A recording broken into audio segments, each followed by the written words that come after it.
so long, although it was fun. But I said that I would come in on a Thursday. And so, but there are a couple things that I want to address right off the bat. First of all, I've been watching the exchange on X with Geo, Farnsworth, and Gov. Let me make some things clear. Owen's daughter never saw Owen's body, and there was no autopsy performed. So to say that Owen died of natural causes, how would anybody know that? There was never any autopsy performed. And I would never have thought anything about Owen's death. But Geo Farnsworth and Daniel Dowd bragged about it. That's how I found out. That's how that shit came to me. That's how it clued in, was that they bragged about it. Daniel Dowd, as Pootie Twang, posted all those live videos of my town at around the same time. In fact, when he posted those videos, it was the day of Owen's funeral. And if you look back at the video on the day of Owen's funeral, someone tried to break into my house at 11 o'clock in the morning. And it's easy to see because I was downstairs making a video when they did it. And so I ended up having to stop the video and then came back on and said, someone just tried to break into my house. That's when they were in my house. Andy Villa is the one who sent me the picture of the front of my house. That's not on Google because I just had painted it the fall before.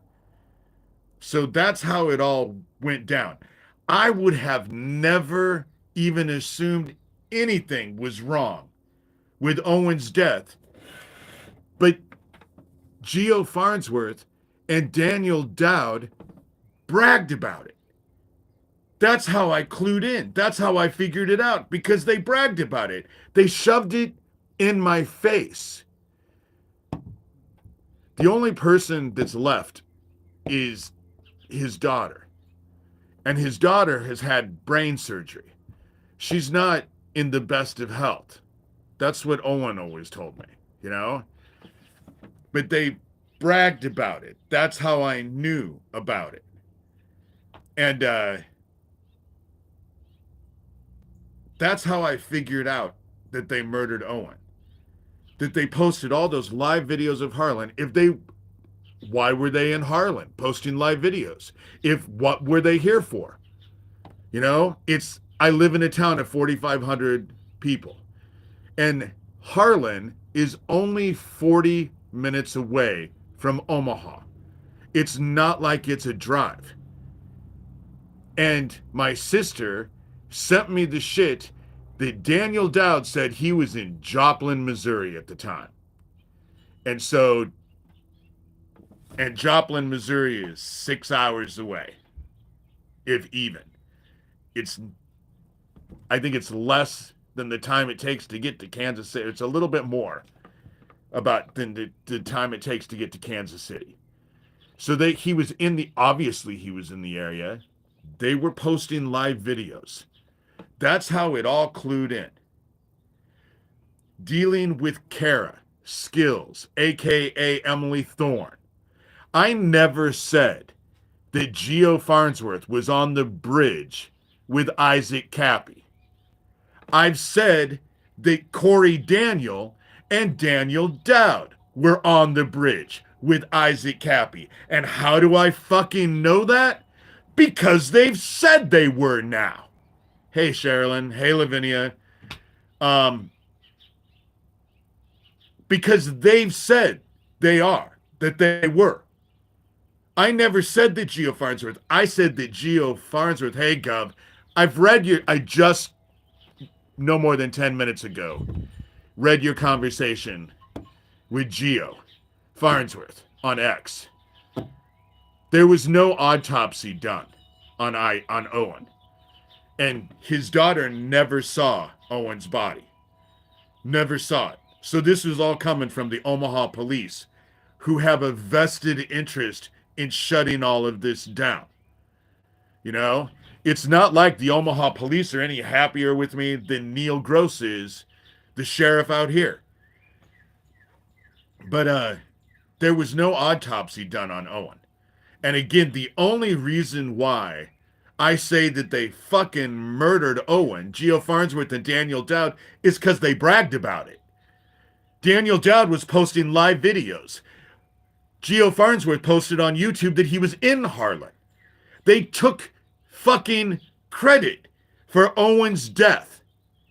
But now that I'm calling it out, now suddenly it's something else. But what the fuck do you expect from convicted criminals? You know? They bragged about murdering Owen, and now that I'm calling it out, now suddenly the story has changed. Wow, imagine fucking that. You know? Who could have saw that coming?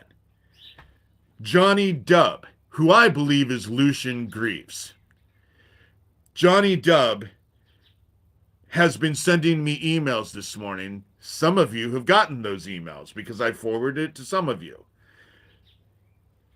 It went from, oh, you're going to go to jail, you better get an attorney to help you with to go to jail, to then saying, oh, well, Thomas Schoenberger is now going to take you to court. So which one is it? You know, which one is it? Because they're separate things. First of all, I'm not worried about anybody who I'm not worried about anything. Yeah, Gov, I know you're just new to this. With Owen, I'll put the link in the thing. I'll put the link. But one of the best situations about what happened with Owen was, if you go to my blog, just type in Neil Gross in the search engine and go down where the article that says, I know that Neil Gross, why I know Neil Gross can't be trusted, with screenshots. And that, if you look at the screenshots, you'll recognize some of the names from the emails that you've been getting, you know?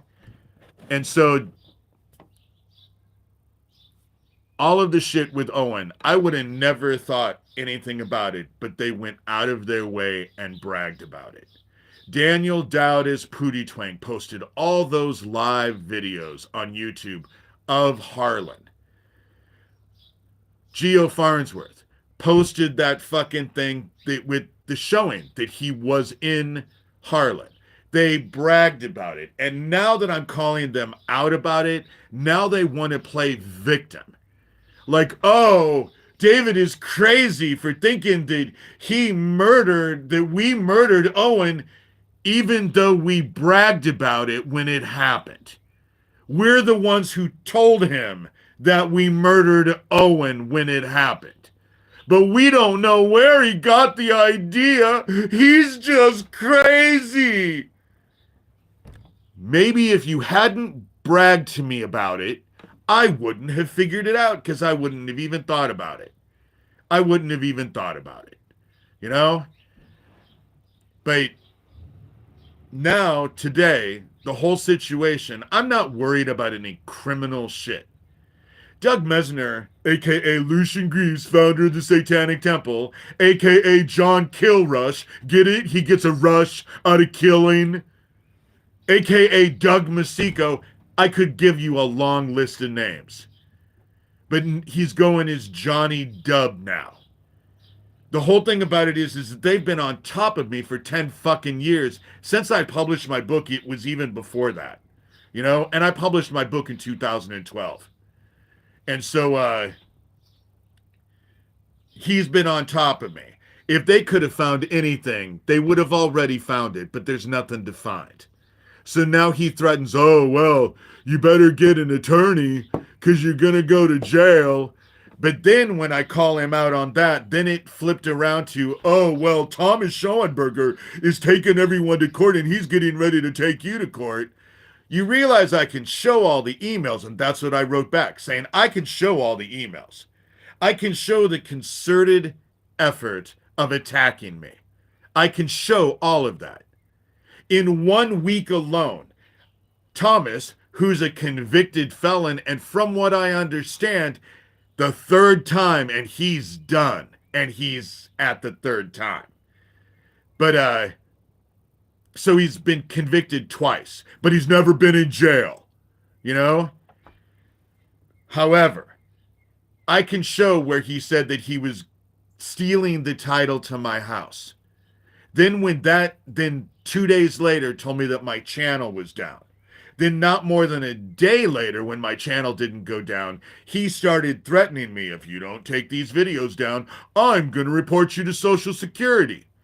And then no more than a few days after that, I've reported you to Social Security. I don't make empty threats. So he was trying to extort me.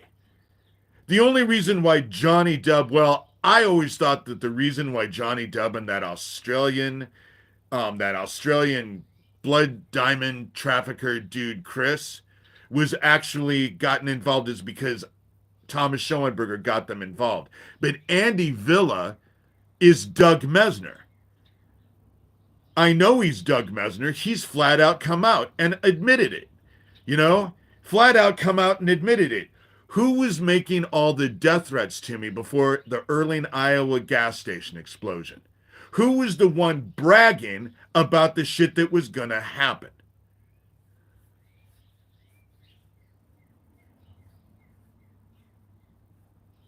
Smokey, I don't know who you are. Anyway, this is what's been going on. But I never said Skills, Kara, the free range humans idiot. I never said that I never said that Geo Farnsworth was on the bridge. I said that Geo Farnsworth got all of his equipment because that's what Geo told me. When I first started talking about Isaac, Geo Farnsworth told me that he had all of Isaac Cappy's electronic equipment, and my name was nowhere on there, so I didn't know Isaac Cappy. That was the first argument he started. Now there's video out there where Isaac was talking about me, you know?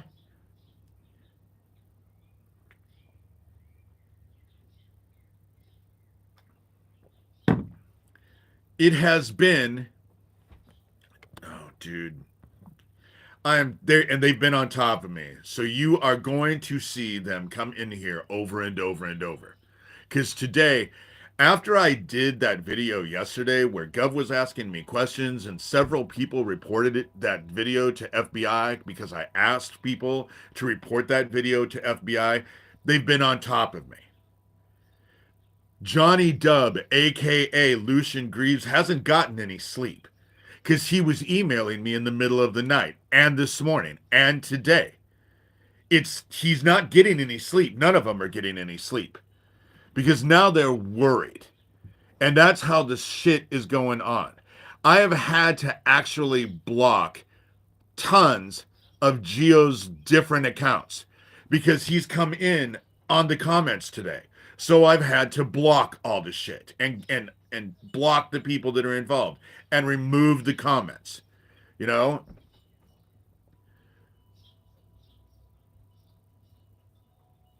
And for him to sue me, he has to come into Harlan.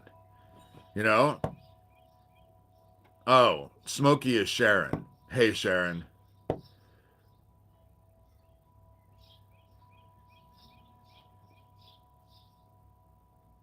Smokey is Sharon. She's just on a different account. I understand. I don't have different accounts. All my accounts have my name on it because I don't see the point of having different accounts. People know who I am anyway. And so but when I started to do this, I had to come out with my name and who I was and all of that, or else it wouldn't have worked. I couldn't have published Rabbit Hole anonymously. You know, it wasn't going to go, yeah, be careful about those. They're on top of people, and they're on top of anybody who might possibly want to support me because they are It's been nonstop today.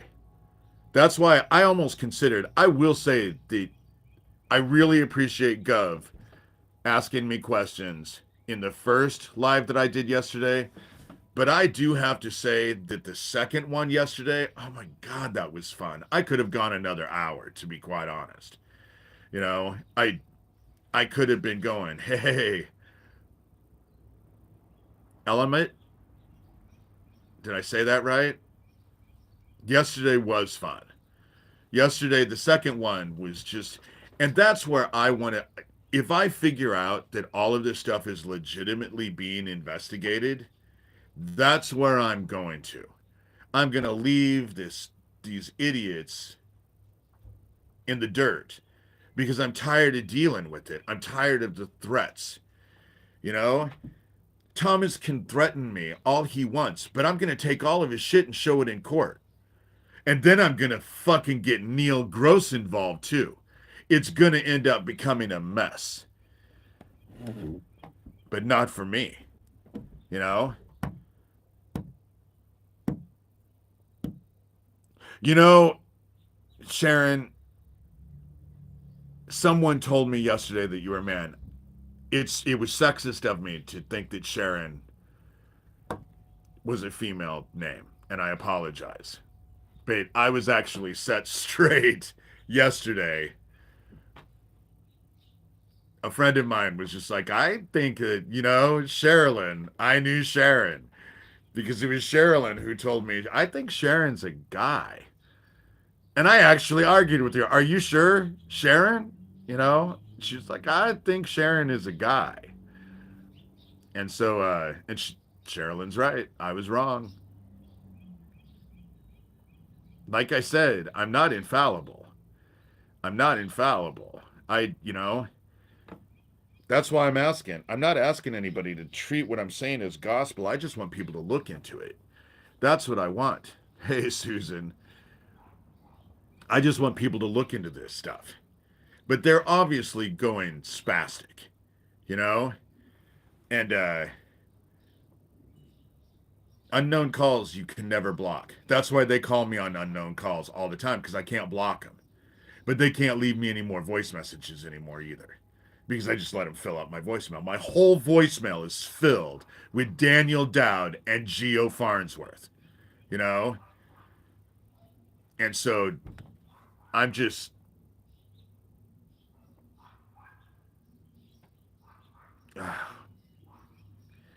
dude,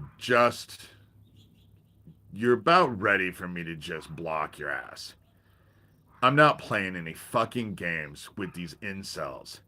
You want to go protect child killers and all of that, be my guest, but you ain't going to do it on my fucking venue. You know?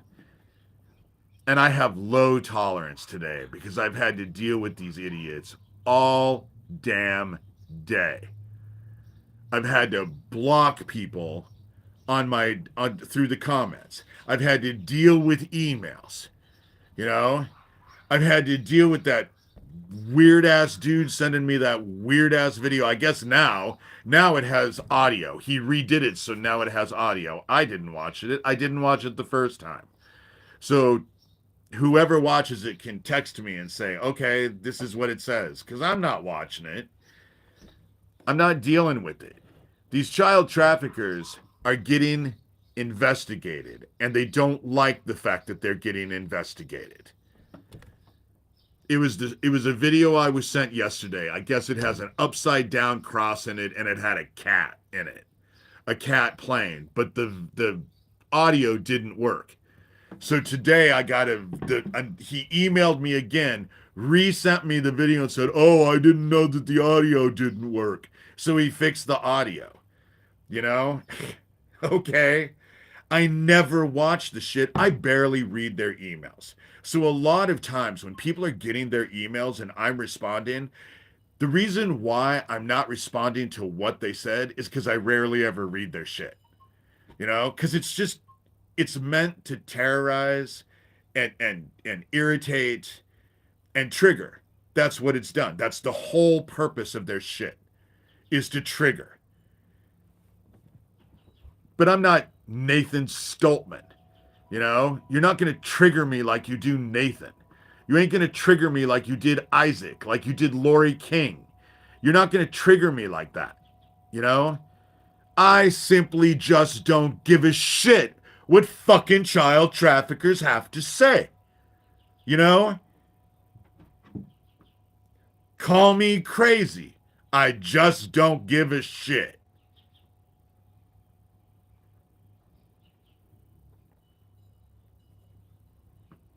But it's been non-stop.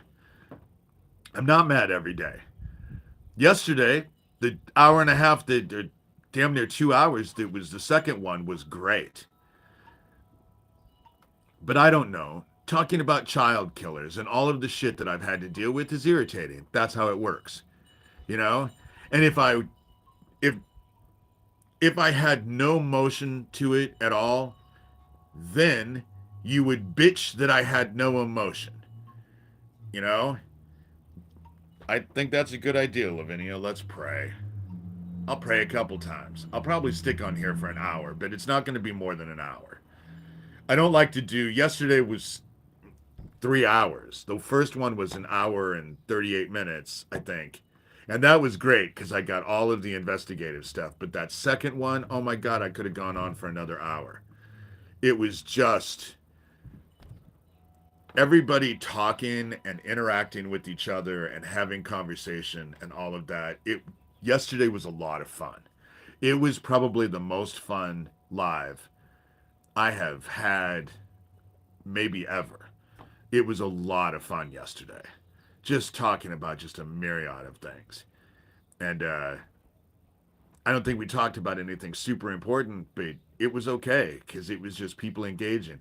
We all were given a chance to support each other and encourage each other and all of that, and it was wonderful. It was wonderful. Okay, let me pray quick. Heaven, we come to you as your children, and we realize that we are at the end times, that things are breaking down in a way that are just incredible. We are in unprecedented days. It has never been this bad before, but we also realize that it will never, once this is over, it will never again be this bad again, ever. So we just ask for that you surround us and remind us of your grace and keep us strong and keep us on the path. Help us encourage each other and lift each other up and try to help as many people save their souls as we possibly can. On a personal note, I pray that you just claim these child traffickers. I'm so sick of the games and there's an army of them, and it's like dealing with the middle school bullies in elementary school. It's just, except I'm an adult. So instead of being heartbreaking, it's just more irritation. But keep us on the path. Help us fill our hearts with love. Help us to aspire to inspire and make other people feel compelled to fill their hearts with love. Like your son, our brother, taught us. And we are eternally grateful for you sending your son to show us and teach us the word and to live a life that we are able to emulate as best as we can. And we say these things gratefully and lovingly in your son's name, Jesus Christ. Amen. Hey, cognitive.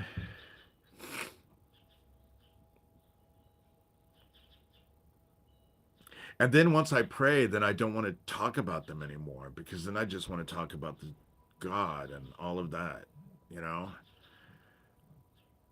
I'm just, they're obviously upset. And this whole thing about several of the comments that I got today was how the FBI isn't going to be interested in anybody's reports or that video or blah, blah, blah, blah, blah. And they were all anonymous and with anonymous pictures on it. And it was all bullshit, you know? It was trying to convince me not that nobody would care, that, but I have a feeling that several people reported that video to the FBI, at least sent it, and named names, because I named names in that video on purpose. They're trying to convince themselves, Gov, that's just it, you know? You guys are just amazing. Yesterday was just Neil Gross is in trouble. And I know that stuff is going on because the sheriff's department in town goes out of its way obsessively to avoid me. You know, if they see me coming, they'll turn. They just, and they know, and they know I'm not going to stop. And it'll be easy to show. They might have been able to get rid of emails, but getting rid of emails on the sheriff's thing probably isn't so easy.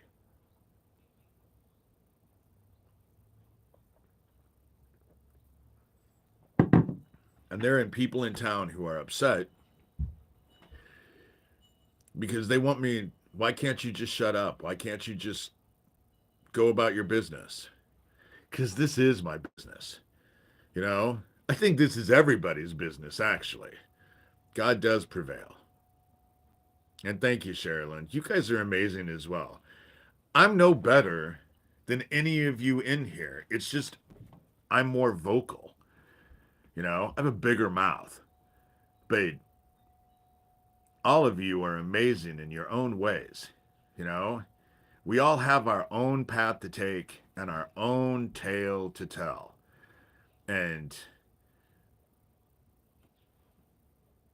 Lavinia, that is true. They did become quiet. You know, I feel way better. I feel way better. I'm still kind of congested, but hey, lol. I am so much better than what I was. I ended up cleaning a fish tank this morning and cleaning my house. Now I'm getting lovin's. Oh, you're a sweetie. And it was really nice to be able to show you guys some of my artwork. It's the problem with that artwork is like that quilt that I showed you guys yesterday. That took me almost 2 years to make. It wasn't a simple thing. It took me almost 2 years. That little lap quilt that I showed you guys that I'm making. Well, of course, I got sick, so that didn't help. But that alone has taken me weeks to make. But it's because they trigger me. And with my post traumatic stress disorder, it was 80 degrees, lol. Then then we had that blizzard with the 90-mile-an-hour winds. The very next day, it was 40 degrees. There's no more snow on the ground. There hasn't been any snow on the ground. You know?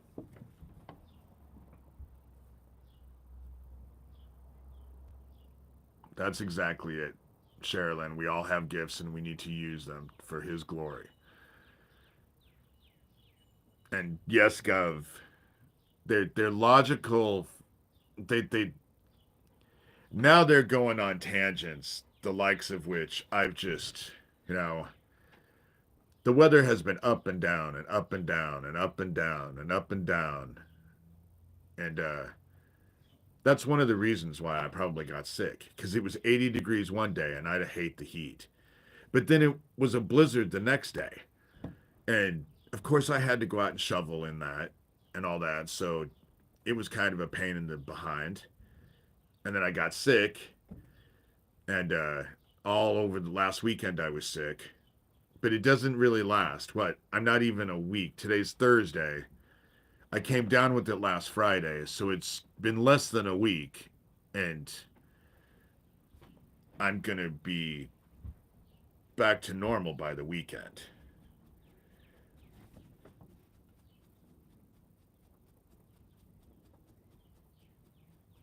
This child trafficking thing needs to be investigated.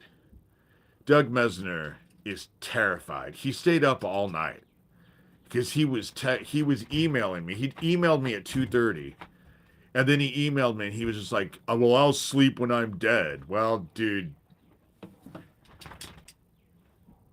I know that your STD is busting your ass, and so I have a feeling that's probably going to be sooner than not. And so,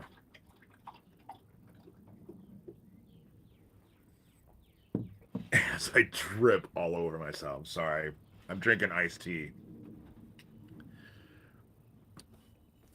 Oh, thank you for asking, Lavinia. I love to lead in prayer. I love to talk about God. You know,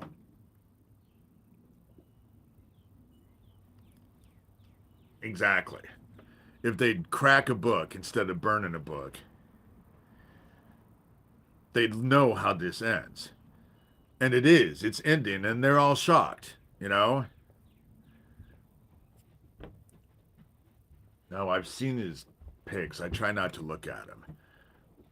You don't want to see the pic that I send out all the time with him pulling out his dick and balls, and that's the one that they've deemed appropriate to be around kids. These are all convicted criminals. You know, they're all convicted criminals. What kind of books are you looking for? I have lots of books that I like. I, I just talked to someone today at the quilt place because I just stopped in there, and she said that she had gotten sinuses and then it went into into coughing. I never got the cough. It just it was a head cold. My sinuses, oh my god, I was drowning in snot. It was turning to concrete in my nose. That's the shit part about it. But now it's over with. But it never went into my chest. You know,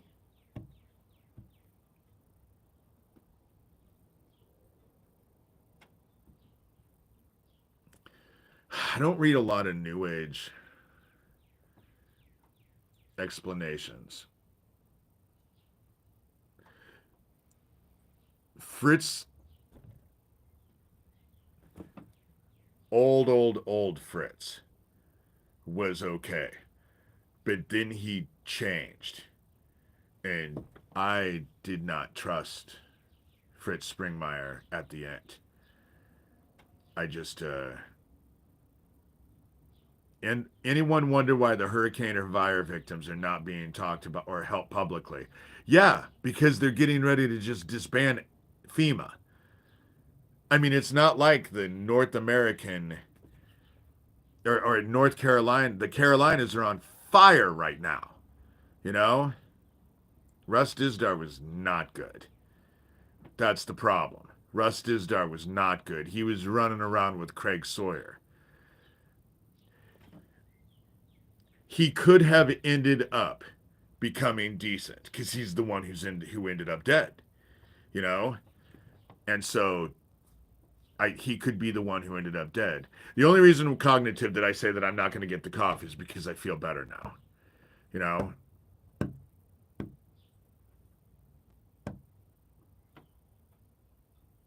One of the best books for those of you who want to read a book is Trauma. One of these days when I'm up in my other room, I'll dig out a bunch of books and I'll actually give you guys some books, um, some ideas for books. I don't read a lot of fiction, but there are some fiction books that I actually really dig. You know, I have not read it, but I got the book that the Illuminati card game is based on. It's based on a set of three books. And so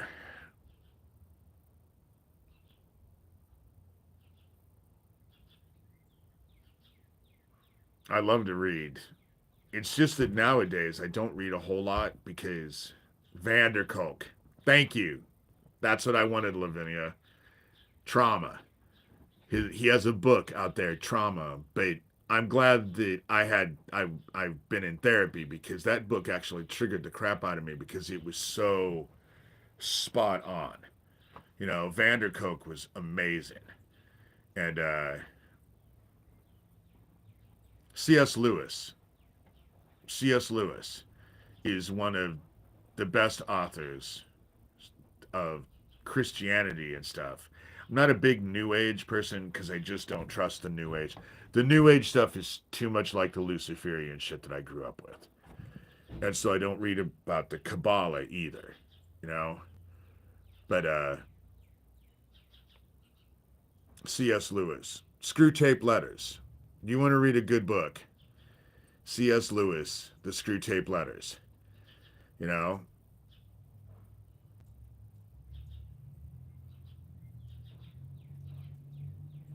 I love to read. I just had to clean out when I kept moving. I had to clean out that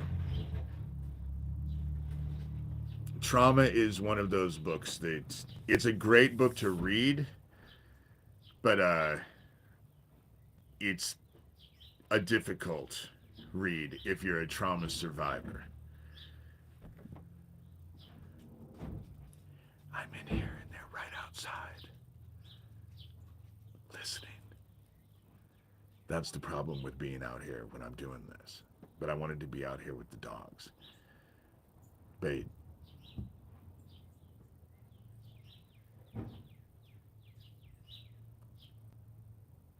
it's 36 minutes. I tell you what, why don't I just take this upstairs and I'll read some titles from my library? Because now they're out here and I don't want to talk really loud.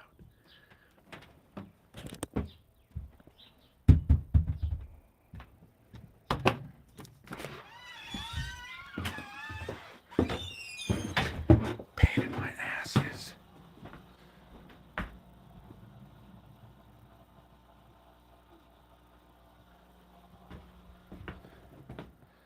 The apartment building is having issues. And so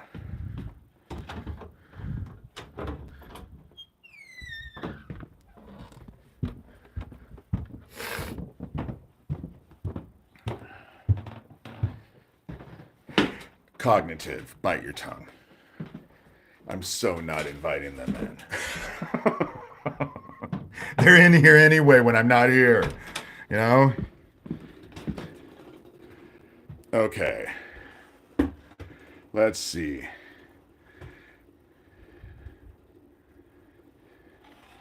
If you want to read one of the first books about SRA, Children for the Devil,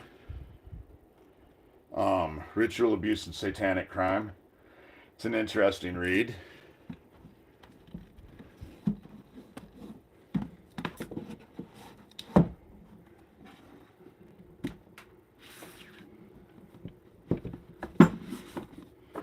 The Fourth Turning, this is an excellent book. William Strauss and Neil Howe. The Fourth Turning. Oh, hold on. You guys are just learning so much more about me, but I've become more comfortable with these things.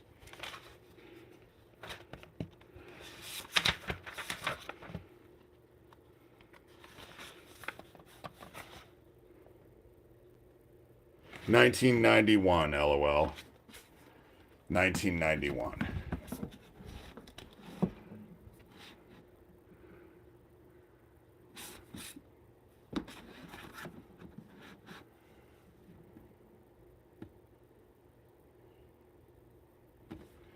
Okay, let's see.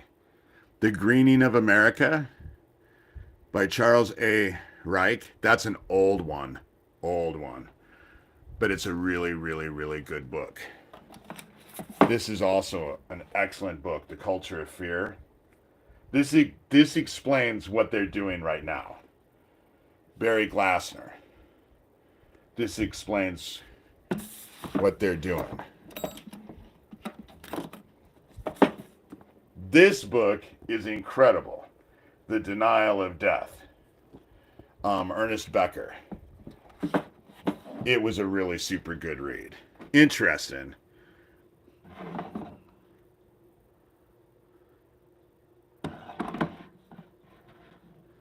Okay, I just gotta throw this in. One of my favorite books as a kid. Very masculine book. You know, I loved J.R.R. Tolkien. Okay, let's see. Oh, Peter Straub's Shadowland. I'm not usually into stuff like this. This was a really good book. Shadowland.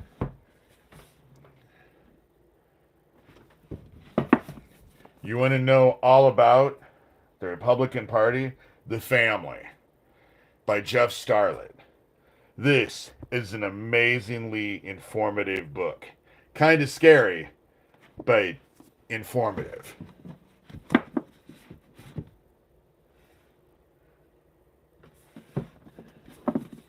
This is one of my mom's favorites, The Imitation of Christ. And so I have it because it was one of my mom's favorite books.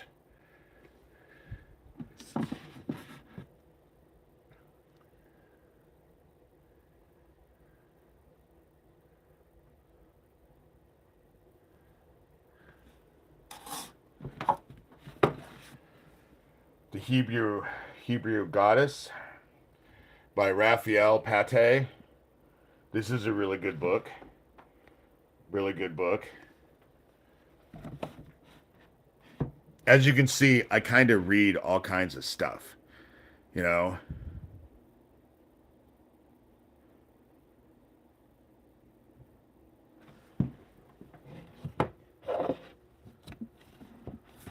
This is the one that I said that I haven't read yet. The Illuminatus trilogy. Robert Shee and Robert Anton Wilson. This is the book that the Illuminati card game is based on.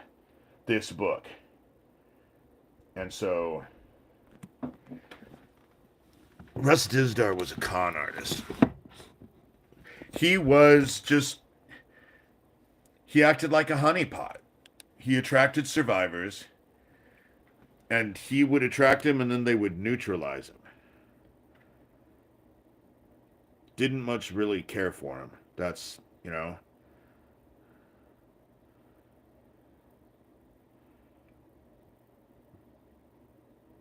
Okay, let me look over here. Oh.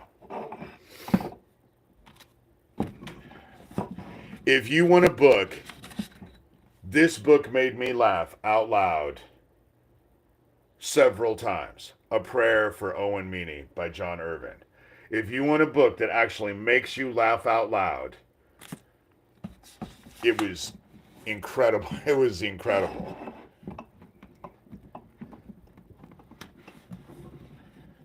Chronicles of Narnia. Again, I love C.S. Lewis. I have several C.S. Lewis in here, so it's good.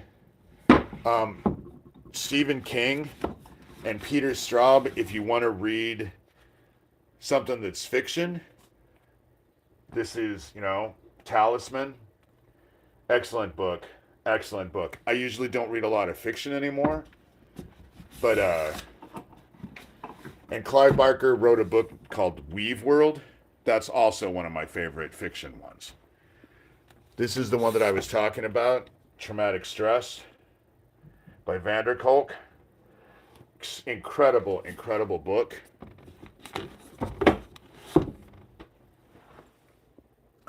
Let's see. Then I have a whole series. The Noble Quran.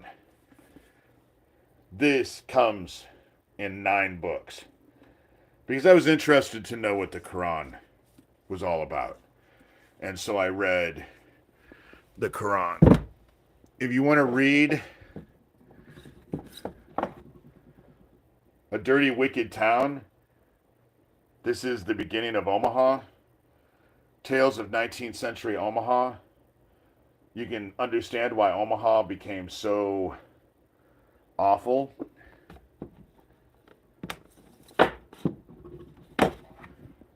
Program to Kill. This was an incredible book. This is all about the politics of serial murder. This is what they were teaching in the MK Ultra bullshit. So Program to Kill, David McGowan. And so this is a really good book too.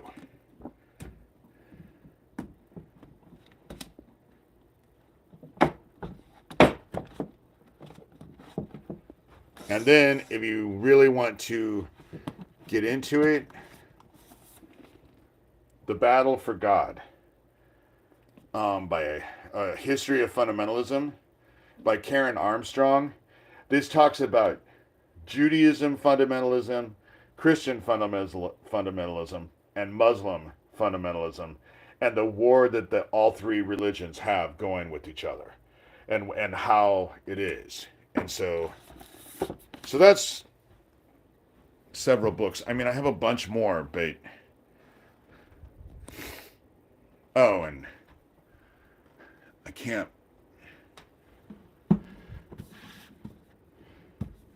And who can forget Rabbit Hole by this David Shurter idiot? You know, it's. You know, I don't have a copy of Way of the Shaman. I thought I did. I went to go give it to someone, and I don't have Way of the Shaman. So I need to go replace my Way of the Shaman. But it would be kind of one of those things where I would just do it by myself, because it's not like I'm going to read it again. Okay. They're finally driving away, so I'm going to go back outside.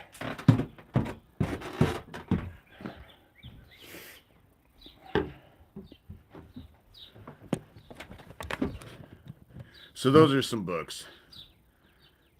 I have a slew more, but I just, you know,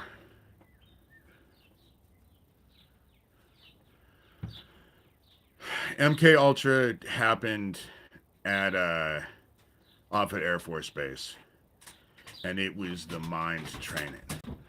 It was where I learned all about remote viewing and how to do it. But it's not a conversation I want to get into today, because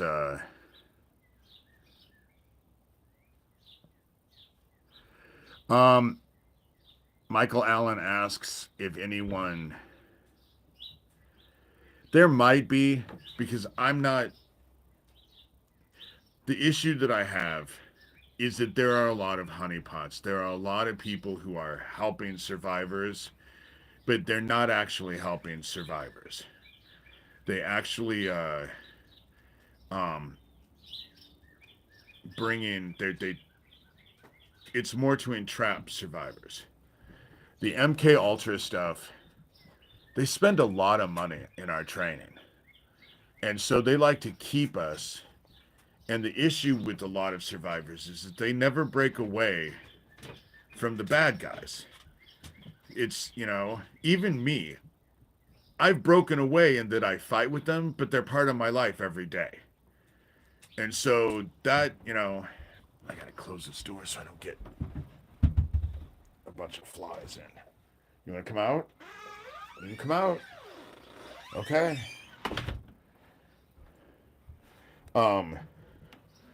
But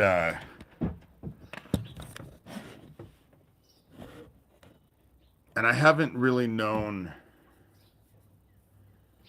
The issue is that I find when you can get away. Okay, Cognitive says Kurth Barker, and Cognitive would know because this is part of her expertise. Wrote a series about abuse and breaking programming. There are 5 or 6 books. Kurth Barker, Kerth Barker.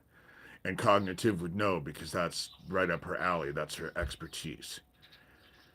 And a lot of trauma, Lavinia. A lot of trauma. I can talk about some of this stuff because they buried me alive once.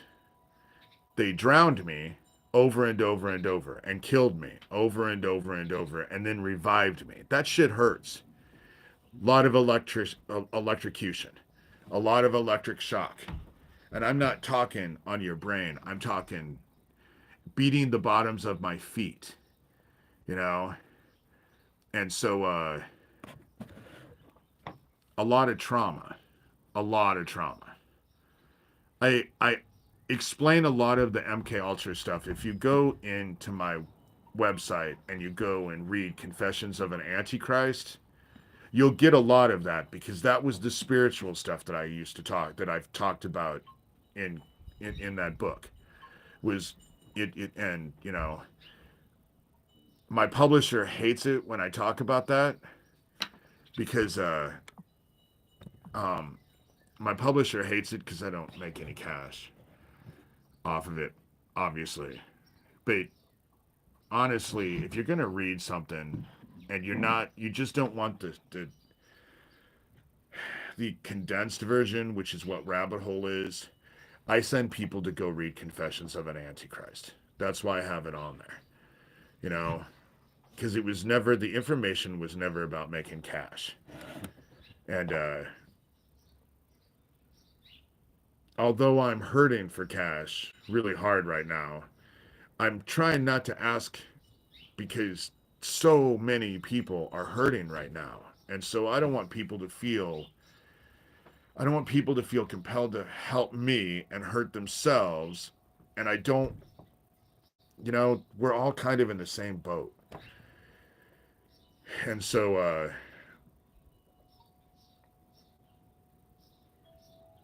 and I just got to trust that heaven will provide. You know, my Cash App, I just have PayPal and Venmo, and they're just my first initial D and my last name Shurter. So it's just D Shurter for Venmo and PayPal. And I just know a lot of people are hurting really bad right now. And I'm definitely, had it not been for, and it is, thank you. I'm glad that, Sherilyn, you have. I like to do the signed books, and I always inscribe stuff. Confessions of an Antichrist is the extended version of what it talks about everything. It talks about all the spiritual stuff that I went through and the MK Ultra and what was going on, but it also talks about Franklin. But when I went to go publish Rabbit Hole, Confessions of an Antichrist was the working title of everything I wrote. But my publisher, we had to edit it down because she told me that I had written two books in one. So we edited, and a lot of stuff got cut out of. I think that what I published was 100, what I wrote was like 130,000 words.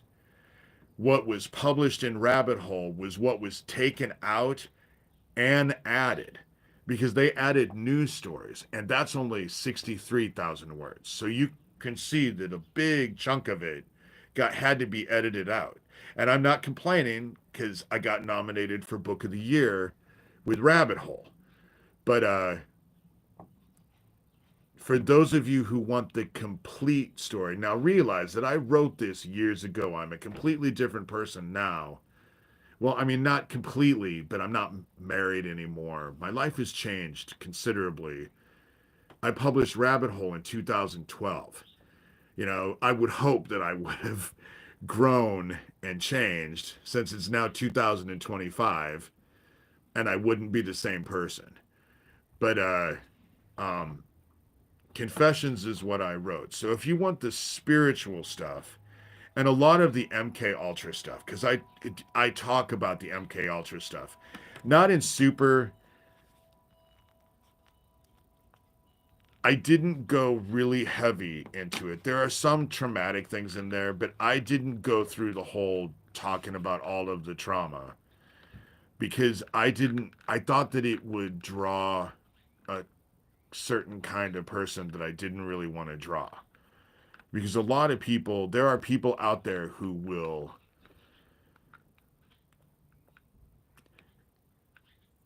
they're drawn to this for the wrong reasons. That's just my experience. Reasons that as a victim I don't much appreciate. Um, and so I didn't want to write a exploitive kind of book. And so I didn't write an exploitive kind of book.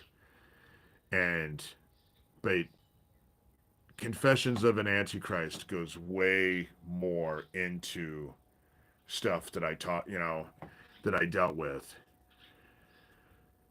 And finances just suck. See, that's just it, LOL. You focus on the negative stuff and then people focus out on the negative stuff. And I didn't want to put myself out there so that people, you know, were attracted to that. I didn't want to stay with that. But if you want to know the actual real stuff, I suggest you go to Confessions of an Antichrist. My publisher hates it. But when you buy a book on Amazon, do you know that I only make $3? Not even. It's less than two. It's $2 and something cents that I make on each book. I don't hardly make anything. I spent 14 grand publishing that book and haven't even come close. That's why my publisher gets irritated with me because I don't even come close.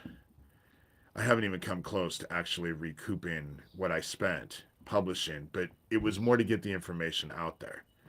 And I'm glad that I did Rabbit Hole because you don't understand how many survivors have come to me and thanked me because, oh, thanks. It's in my backyard.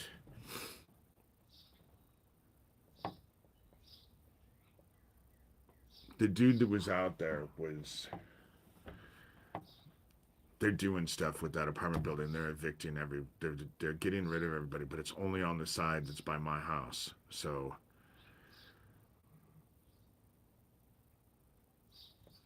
cognitive, I've said that for the longest time I didn't thank you, Sherilyn.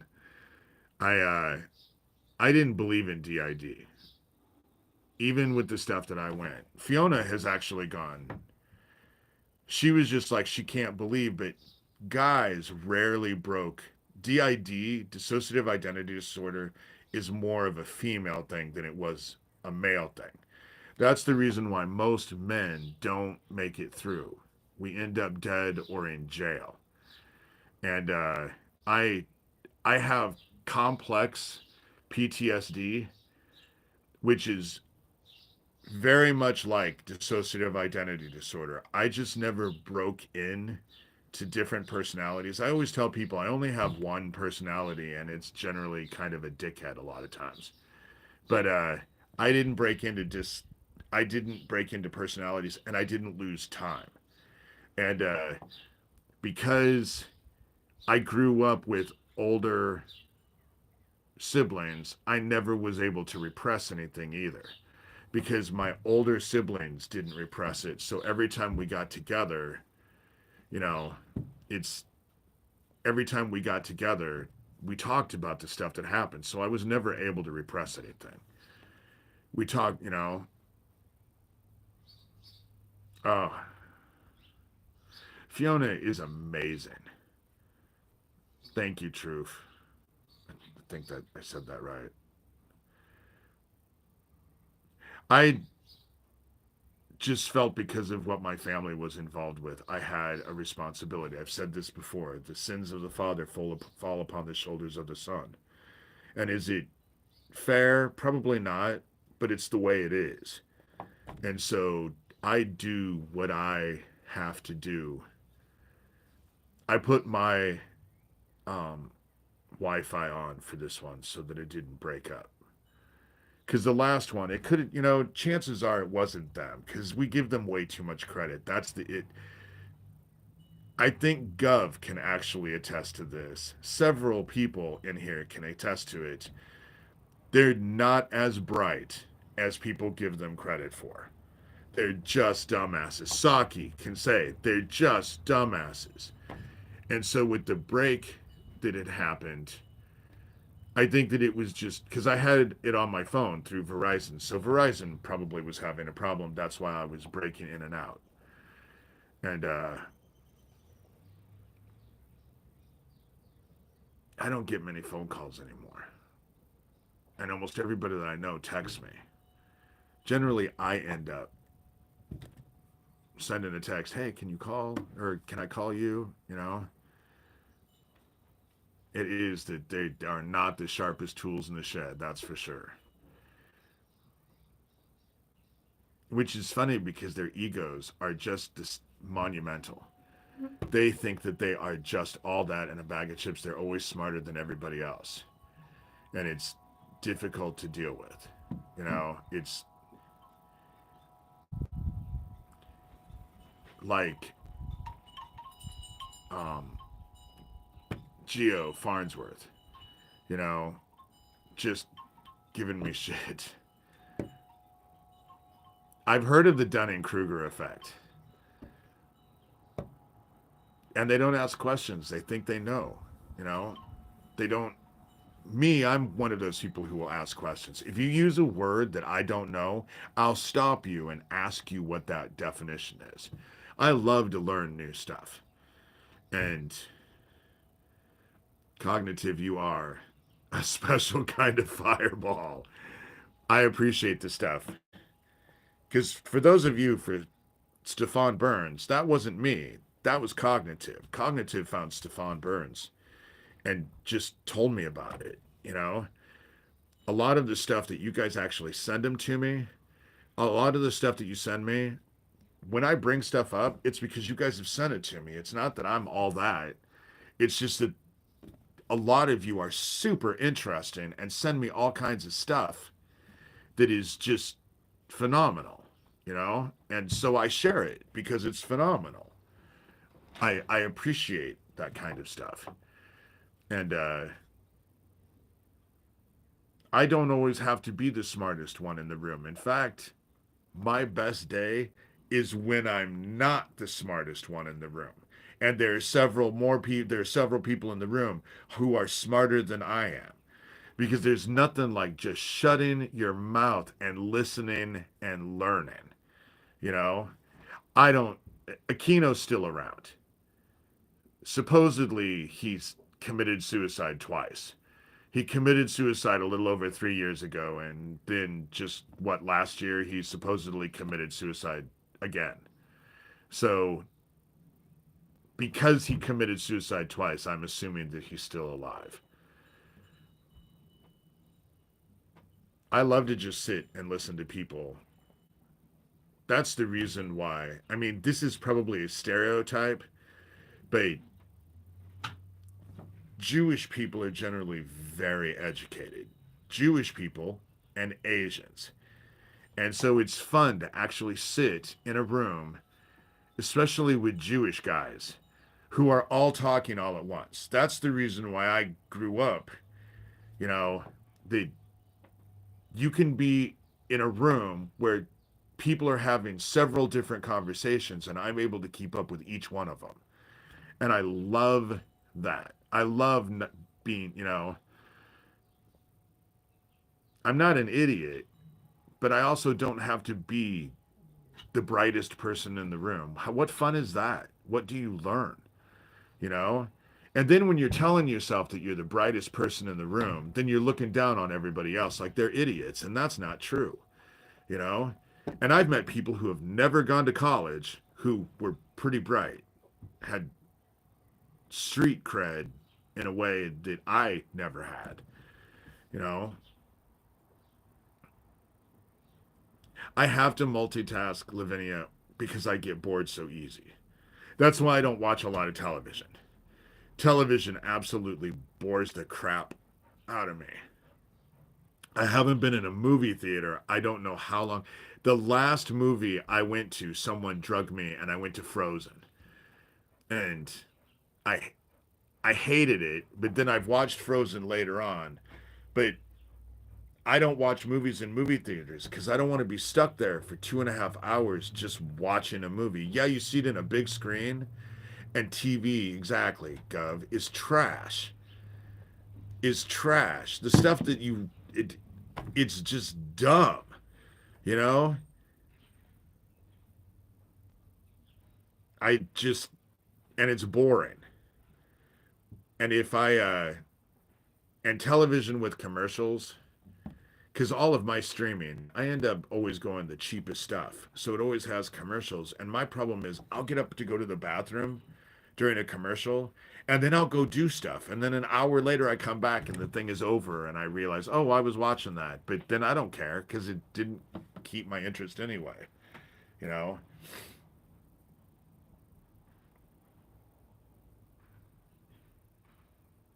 I didn't have a television for the longest time.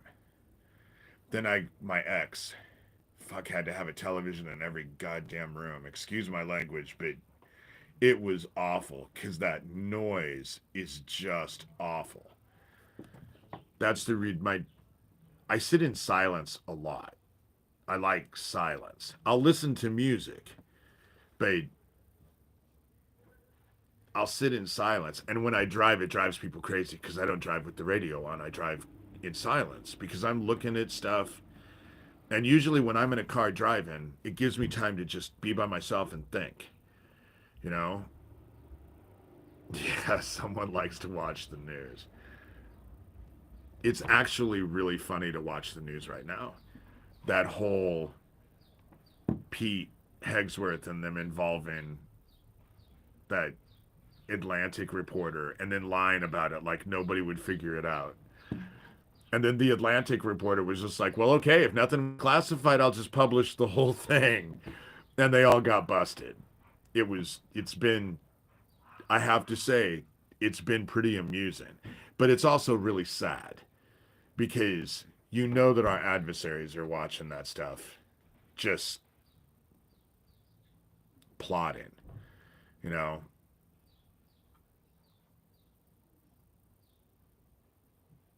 I am always I'm it freaks out my dogs if I listen to loud music, but I don't have a big stereo.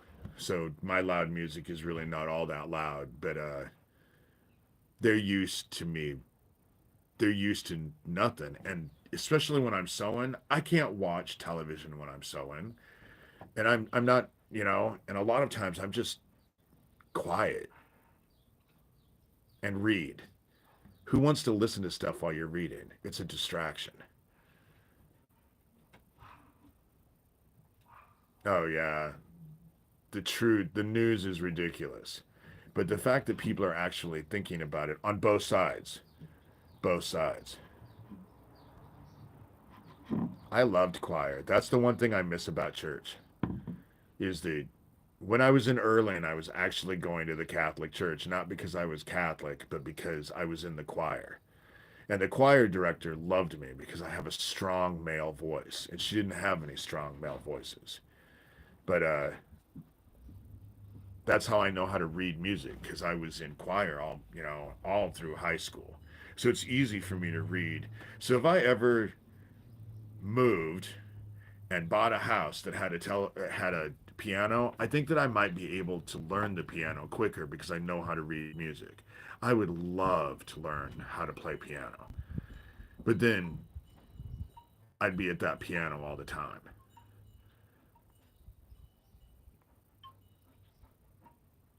I do have the Barry White voice. I'm still ugh, my voice is deep anyway, but because I have this cold and my sinuses because I'm outside have gotten because I have seasonal allergies too. Never used to have them, but I have them now. Go ahead. You can go in. Oh, oh, he was hot. You can go in and get a drink.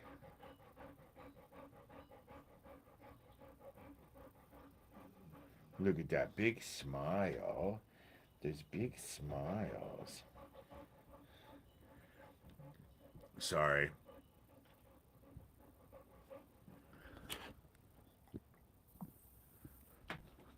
Look at how gray she's getting.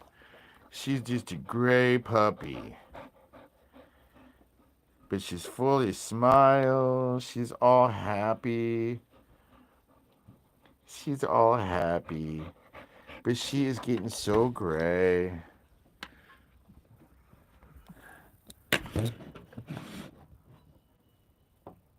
I've been very blessed with my animals throughout my whole life. You know, she's very loving. They're all incredibly loving. My black lab doesn't like to be outside though because it's too hot.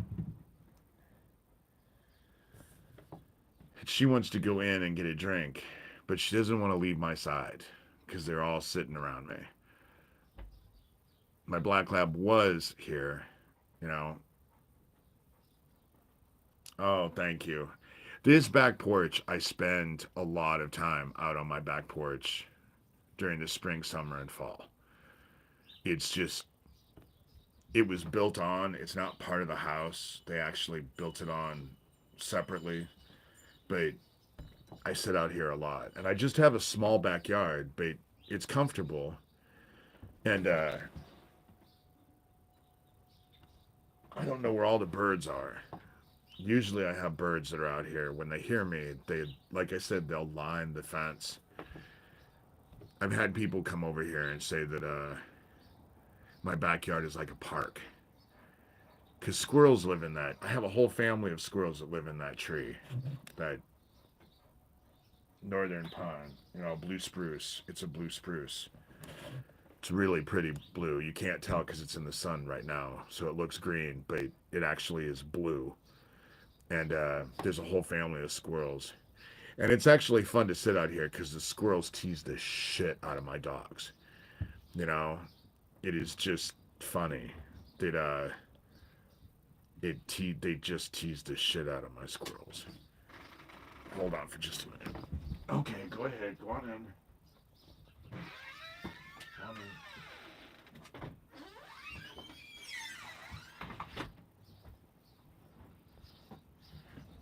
Okay. Well, since everyone is in here, I'm going to sit on here for a little bit. These get a little bit longer. But when everyone's talking and we're all getting along and we don't have a bunch of trolls in here, I actually really like being in here. You know, after they murdered Owen, I got scared of having actual physical friends in my life. Um, because I didn't want to put anybody at harm. I still don't want to put anybody at harm. And so I've been, you know, and it kind of gets, I'm not lonely, but I'm alone a lot, you know? And the only time it ever really gets lonely is when I go to Omaha because I miss Owen when I go to Omaha. That's the reason why Geo Farnsworth can go fuck himself. I would have never known that they hurt Owen had he not bragged about it. But when I start to think about it, it just ends up pissing me off so bad. And so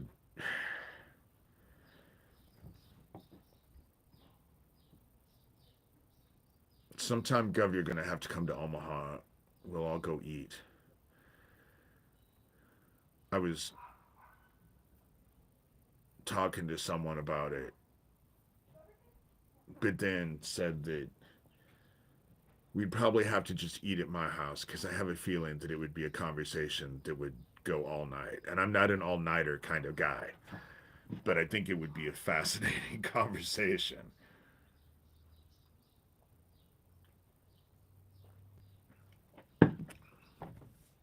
And some of you just are warriors. So I don't worry about you because you've told me not to worry about you. And I just, you know, I hate being broke. I hate being a charity case. I poverty sucks. That's the reason why. But it keeps me. I have humility because I just can't. You know, poverty keeps you humble. It does keep me humble. It's hard to say that I'm all that in a bag of chips.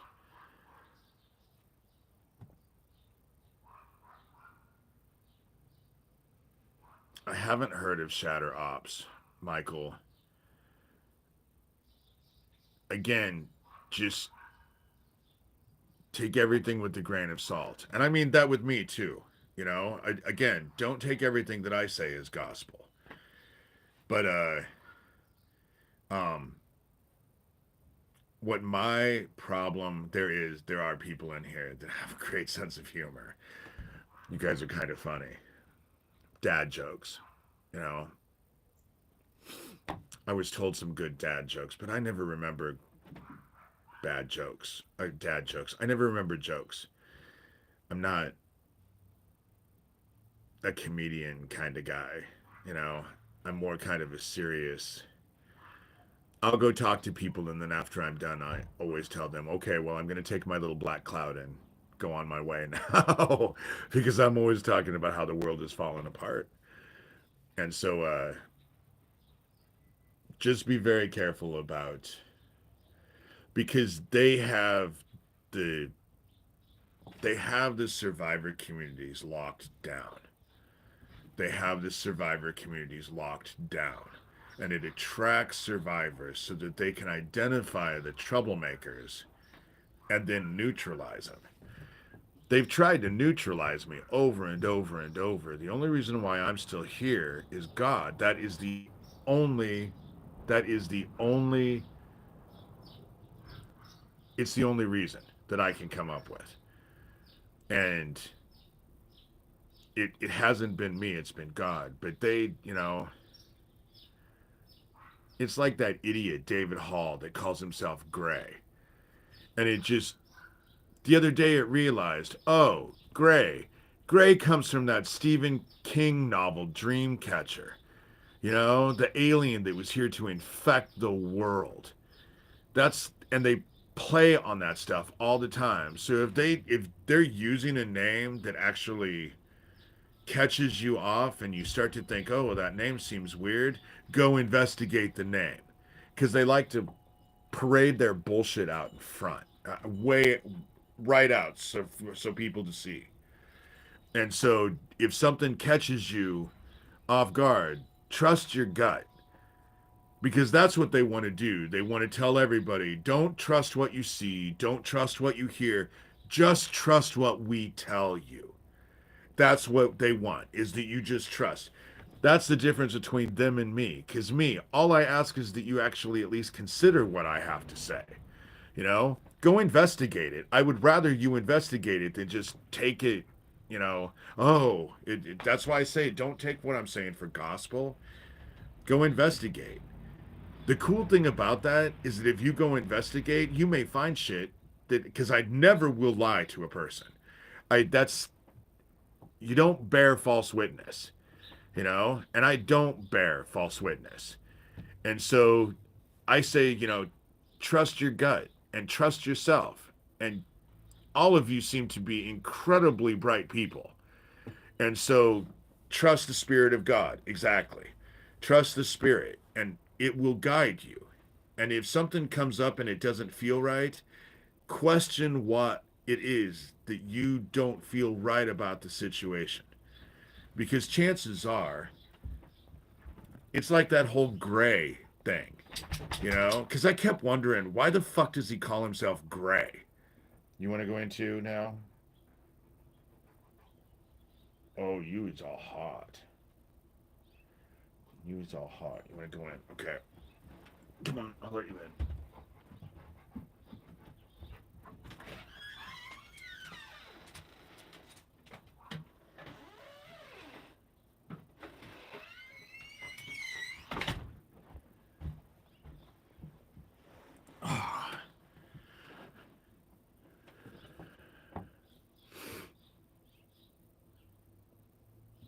Oh, I like that cognitive. Only Jesus can turn a mess into a message, a test into a testimony, a trial into a triumph, a victim into a victory. My experience is the only survivors that have ever really gotten out of this, it takes Jesus Christ. It takes faith in Jesus Christ, not the New Age bullshit, because the New Age bullshit is too much like the Luciferian stuff that we grew up with. It is only the Word. That's what got me out of it. That's what saved me was the Word. And so that's the reason why when you get like that Jesse Cezabar and stuff like that, she's bullshit. She's not real because she's caught up. And plus, she's Doug Mesner's wannabe girlfriend. You know, she's so far up Doug Mesner's ass and don't have any interest in her. Tried to listen to a podcast of her and was just, she's one of those people. The issue that they have is that you have survivors out there just spouting the stupidest shit. Just, hey, Beverly, they're just spouting the stupidest shit.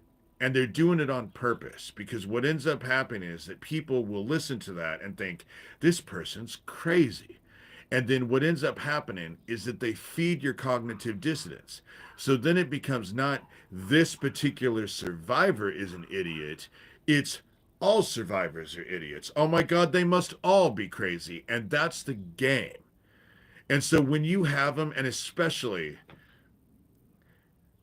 they if they're all over and there's no opposition and they have all kinds of people coming in and just all kinds of stuff and they're just all over and they're famous and blah blah blah blah blah, they're not real.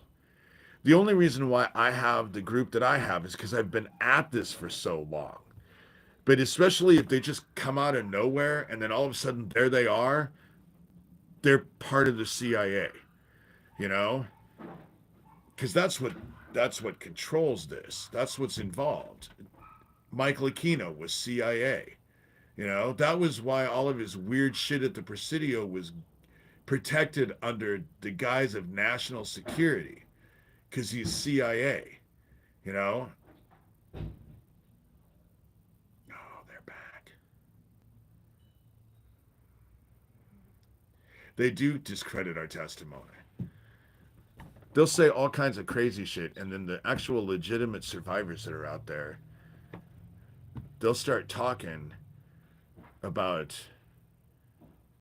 they'll discredit, survivors. And if I just, I appreciate, I just realized that very few survivors break away. And especially what I watched with Ivory Garden, when after they murdered Lori King, all they had to do, she had so many followers, all they had to do was send those survivors cards and little stuffed animals, and it turned all of them. And I'm sorry, but if your allegiance can be turned with a card in the mail and a little stuffed animal, then your allegiance isn't any good to me, you know? And again, I agree with Lavinia. I I don't worship people. I think that, Ivory Garden is the trauma. It's based out in Washington. Lori King was Pat Goodwin, but Pat Goodwin was not, you know, Elon's all involved. Elon is all involved. Are you kidding me? Elon is,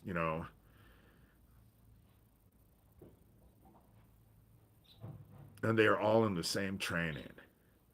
But they didn't get trained as adults, or they didn't get trained as children. They got trained as adults, and that's different. They got trained, but they were brought in as adults. They weren't bloodline. If you're in this, and you were a kid, your bloodline is connected into it because we were trained as children. And if you were trained, it meant that you were the best and the brightest, you know? And Jessie might be bloodline, and she might have gotten trained as a kid, but she serves the bad guys, you know? They use survivors because survivors will recognize survivors, you know?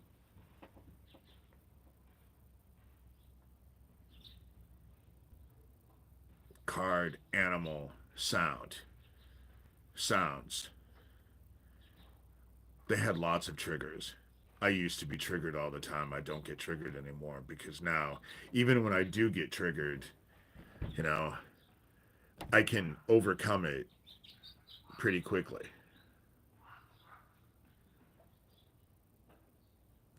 I personally think that Jesse Cesabar is an idiot. That's my impression. I've tried to listen to some of the stuff that she's talked about. I rolled my eyes, and then YouTube comes up because I'm a survivor. So, you know,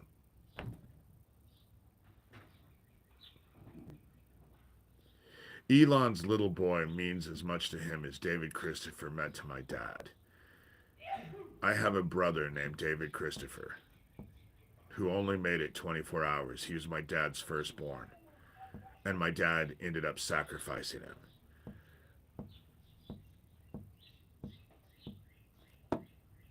God is good, and I don't even run from the technology anymore. I tried. I ran from Washington back to Iowa thinking that I'd be better, and I was. They just followed me. That's why I won't run anymore. I'm not going to run anymore. They're not going to get me to run. Even though if I could sell my house and move back to Omaha, but I couldn't sell my house for enough to actually buy a house, even in the slums in Omaha. So I'm kind of stuck where I'm at.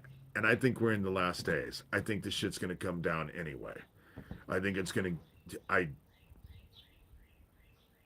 I'm just going to go wherever God wants me to go, basically. You know, that's what I do.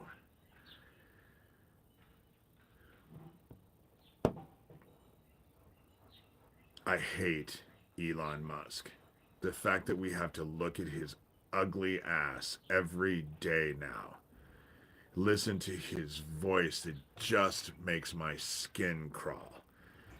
And the perfect picture of Elon Musk is when he came off that plane and went and just walked off the tarmac, and his little 6 year old kid came down those stairs and was on that tarmac, and his dad had already left. That kid had no idea where to go. I felt so sorry for that kid. He's 6 years old and had no idea. And it was just harsh. It was rude. Why would you do that with a kid? Why wouldn't you, you know? And yet he had the kid on his shoulders in the White House, you know?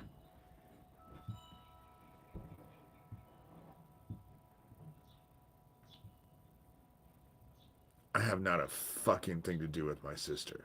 My sister knew what they were going to do to Owen as far as I'm concerned. We have always had a tumultuous relationship. She had a tumultuous relationship with every one of my family members. I was the one who actually tried to have a relationship with her, but in the end, she can go fuck herself. As far as I'm concerned, my sister can go fuck herself. I'll never talk to her in this life or any other.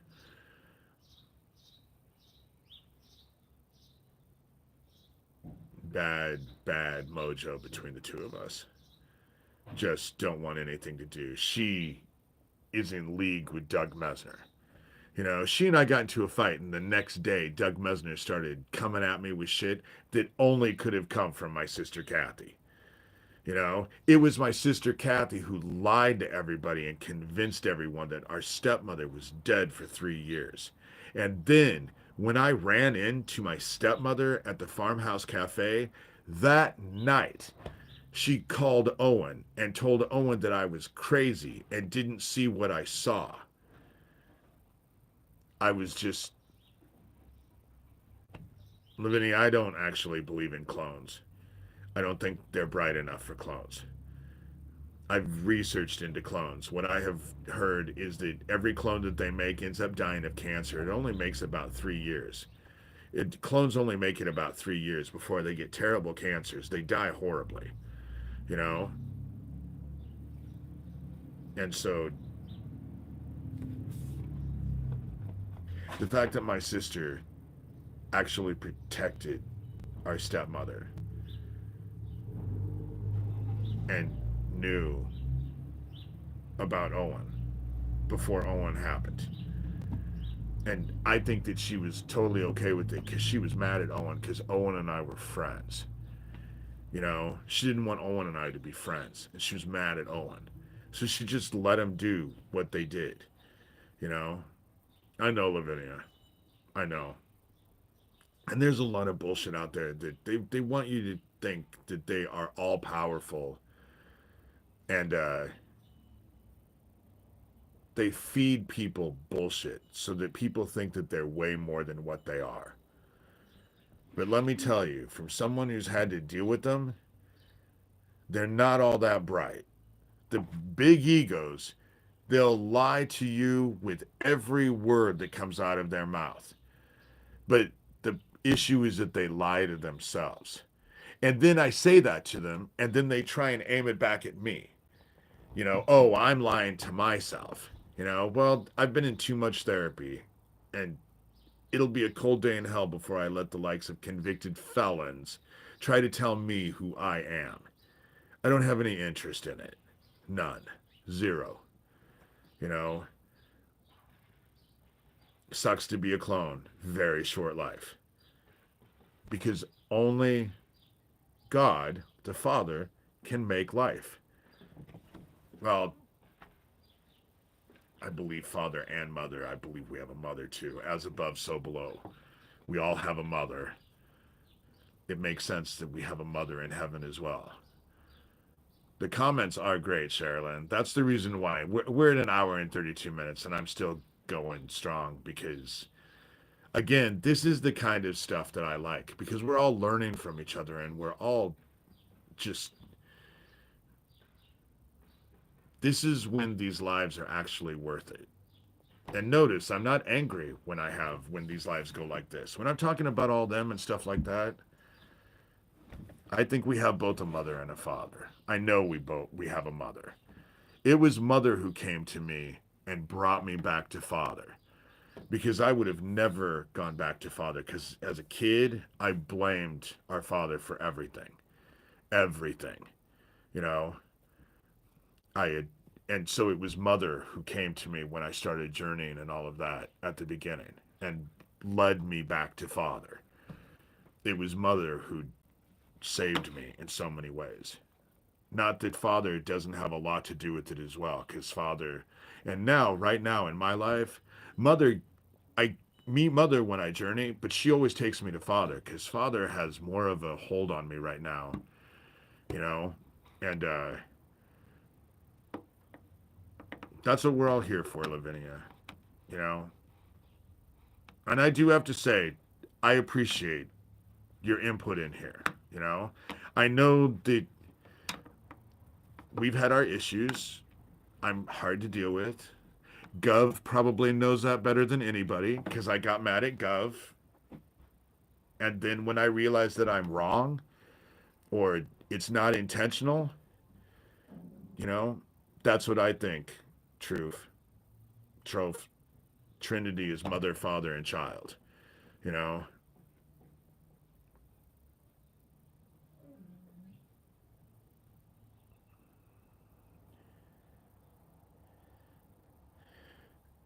someone needs to send me their phone number again because I don't have it in the phone. Because I would really like that to happen. You know, I've gotten to the point now where if you guys end up sending me your phone numbers, I at least start texting. I'm tired of being afraid of reaching out anymore. I just figure if you're a bad guy, you'll fuck yourself in the end, you know, because I'm well loved in heaven and pretty protected. And so, oh, Lavinia, I'm the last person to talk to about being difficult because I am so difficult. You know, I am so difficult to deal with. I get kind of, I can be hard headed, you know, and because of everything that I've gone through, I have low tolerance. And trust is really hard for me. You know, I I try to extend it, and I realize that because of my past, I can be pretty paranoid sometimes. Not to the point where I'm afraid that there's bad guys in every bush, but I get to the point where I just, you know, and especially at the very beginning, I didn't reach out to anybody because I was afraid of everybody. That includes you, cognitive. I was afraid of you, you know? And so that's why I'm staying on here. I'll probably stay on here till about for 2 hours because this is the time when it starts to get like this and everyone's talking and having good conversation with each other. When I don't feel like I have to be the only one on and other people are engaging and stuff like that, that's my favorite because to be quite honest, I think I'm boring. You know, I just say the same shit over and over and over. So all I'm doing is repeating myself. Hold on, I'm getting back in. Someone, they want to come outside again. Come on.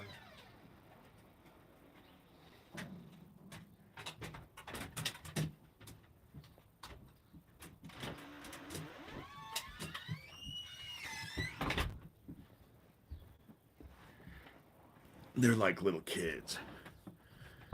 They want to go in and cool off because I keep my house cold.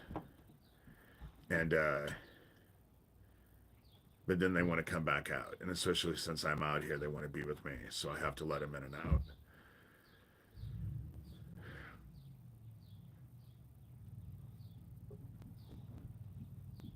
I just, it takes a while, you know? And then I can be a dickhead and block you. But then I have people like Gov who is just like, dude, and so just wouldn't let up. And then I realized, okay, this dude is not who I think he is. He's actually a good guy, and I'm being a dickhead. And so I'm so glad that Gov and I actually, and it was me, you know, it was just Gov made the mistake one day of talking about music. And right after they had duplicated his name and was saying all this weird shit, so I figured it was Thomas. And he had to spend a lot of time convincing me he wasn't Thomas, and he's not Thomas. I really do not think Gov is Thomas at all. I would be highly shocked. He's a lot nicer. Thomas is a fuckhead. He says egotistical, brutal, narcissistic bullshit. You know? Yeah, I knew you were. It's my mind can be changed. That's the whole thing about having an open mind and actually being a decent person is that I can come to an idea, but you can change my ideas. You know, I do. My mind can be changed. It's just not with insults and all of that. And Doug Mesner and games.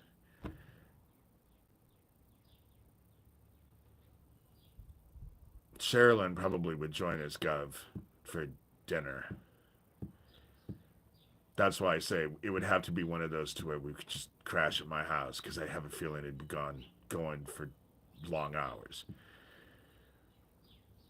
even though I really do want to go out to eat. I'm starving today.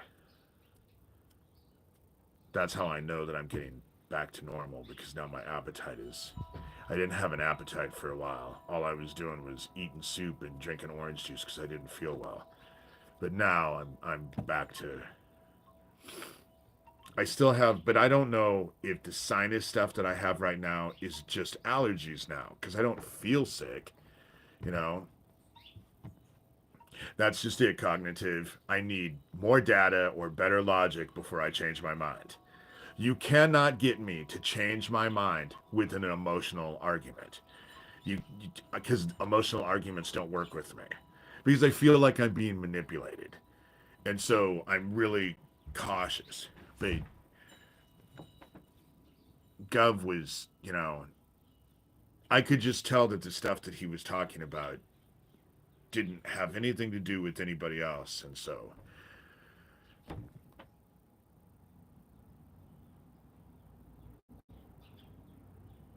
I just,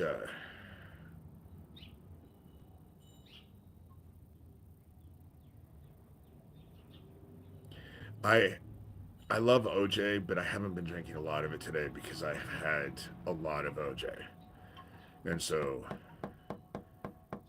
I went through several gallons of OJ when I was sick. Now I have like a half a gallon left, and I've been drinking a thing each morning. Emotional arguments do make me very irritated, and I hate commercials because commercials are always focused on the emotional aspect. Neil Postman, if you want to read stuff about how we're being manipulated, Neil Postman, he's an old dude. He wrote several books way back in the past. But Neil Postman is an excellent about how we're being manipulated by media. And it was really, really a good book. And several books. He wrote several books. It was electronic dance music channel. That was the beats and the brainwaves. Because that was the stuff that Thomas was just, and I never trusted Thomas because I was afraid that his, propaganda by Edward Bernays, Bernais. That's I've never heard of that book. You should send me that title, Cognitive. I might look for that. I need something good to read right now. I've been reading Grimm's fairy tales lately.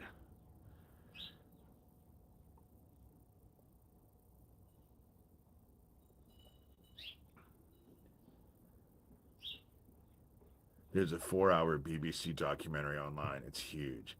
I actually like, if I'm going to actually, if I'm actually going to watch television, especially anything comedy, it's usually BBC. I I like BBC, but then I grew up watching PBS. Oh, cognitive, you just ruined it for me because I wondered what it was. You That's why I said I needed something else to read because Grimm's fairy tales. I wondered why the fuck I was beginning to become triggered by this crap. And that's what it was because I was just someone had given me Grimm's fairy tales. I don't even know where it came up. And so I needed something, and so I've just been sitting down reading, and it was just like, I don't much care for these. I'm really. Oh, the squirrels are teasing the dogs again. Oh yeah, the birds are the dogs. These squirrels. I don't know if you can see them or not. They ran back in the tree. They'll come out and be on the top fence and just chatter at my dogs. It's so funny. That's why I hate emojis, lol. Because I don't like emojis. I use them sparingly, and I don't mind. I mean, like Lavinia, your emojis don't bother me, but there are emojis that just, and a lot of times, these idiots will send emojis that I don't understand at all. I don't understand at all. But their focus is on the kids. So yeah, I believe emojis, just like I believe that a lot of,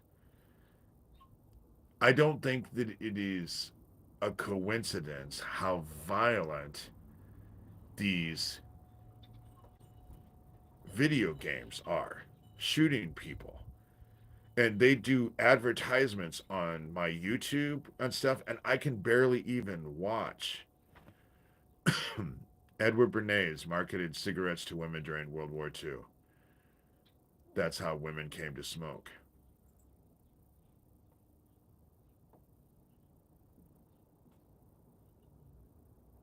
I turned off emojis because Geo Farnsworth likes to come on and have the laughing thing, just, and it gets to be distracting. So I turn off emojis when I come on here because I just don't want to look at them, you know.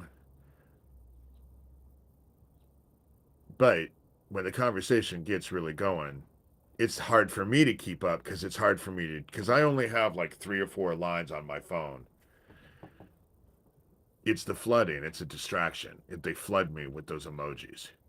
And then I can't stop getting distracted by that. And so then I stop talking about stuff. But I figure this one, it's longer, but I said all the shit that I needed to say at the very beginning.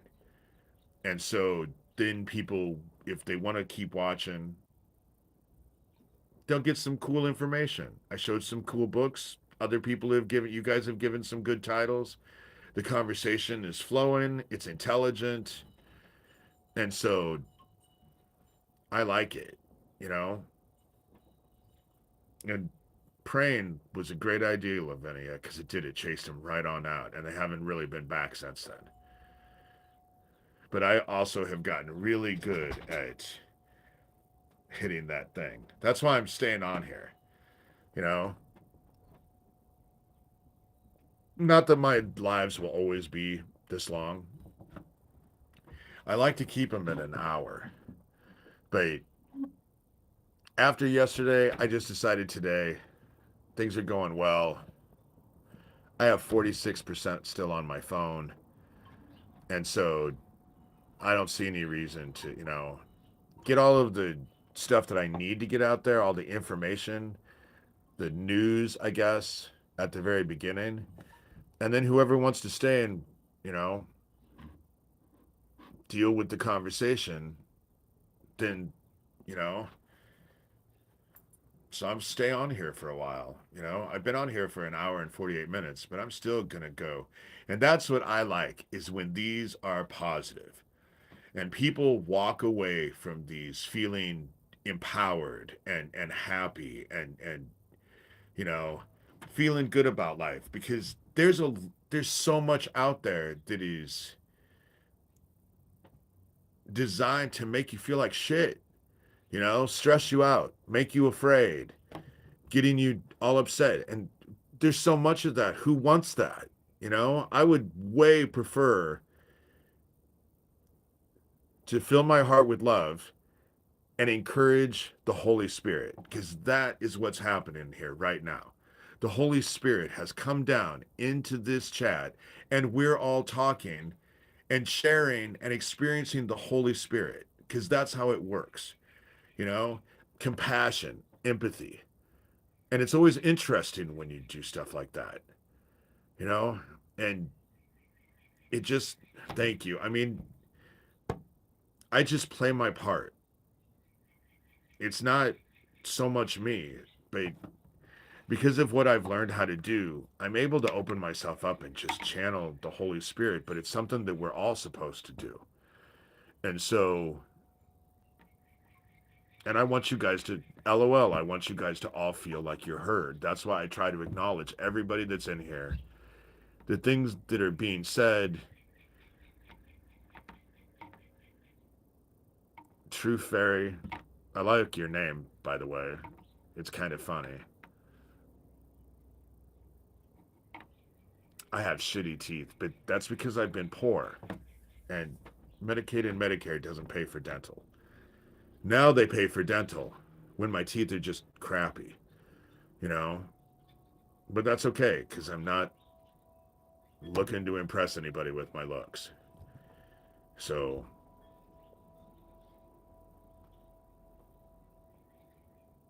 I. So, I'll show you guys. This is what they wanted to do. He's laying there.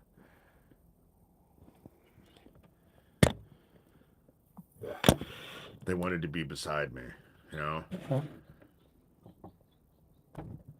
These are good puppies. Good puppies.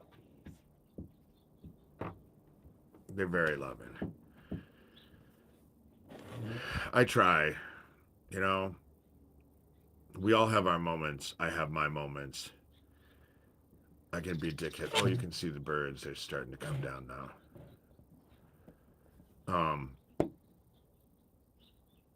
I just, isn't it better to live a life to make people's lives a little bit better than to go around and actually make people feel terrible? There's plenty of those kind of people out there. Why not be someone who actually makes people's lives a little bit better? And so I just, that's, it's kind of selfish on my part, to be quite honest. I would prefer people to, feel better about themselves. And I would rather, because I find people to be amazing. I think that's the reason why I'm out. When I go out and about, I attract so many people because most people will say, well, how are you? And they want this bullshit answer. But I think what people, because then I start to ask questions and engage, and people, I think the biggest problem is that nobody feels heard anymore. Nobody listens. And when they do listen, they're not really listening. They're just waiting for a chance to say something. And I find people to be so much more interesting. I learn so much when they start talking about themselves. It's hard on here. I'm glad that you guys end up talking because, for me, it's just me sitting here in front of my camera. But I just, that's why I can go out and about and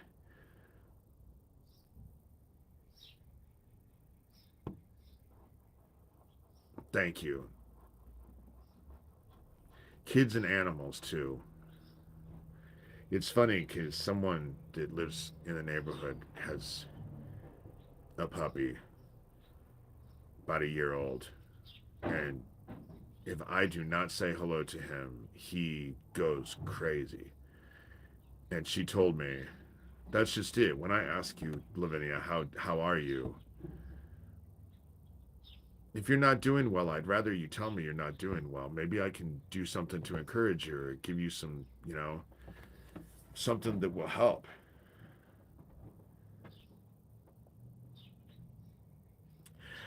I just started to do live ones.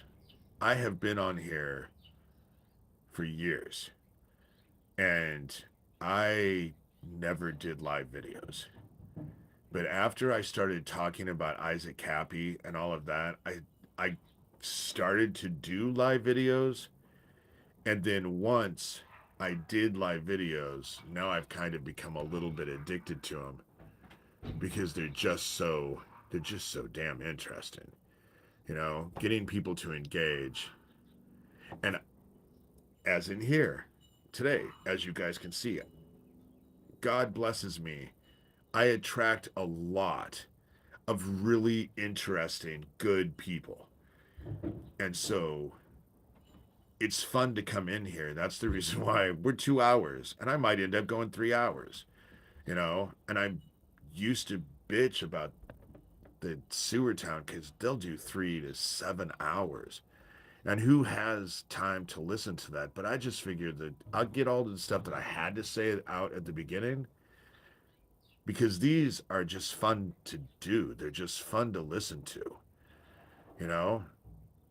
Whereas them, they're just saying evil, nasty shit for hours upon hours upon hours, and they just repeat the nasty, evil shit.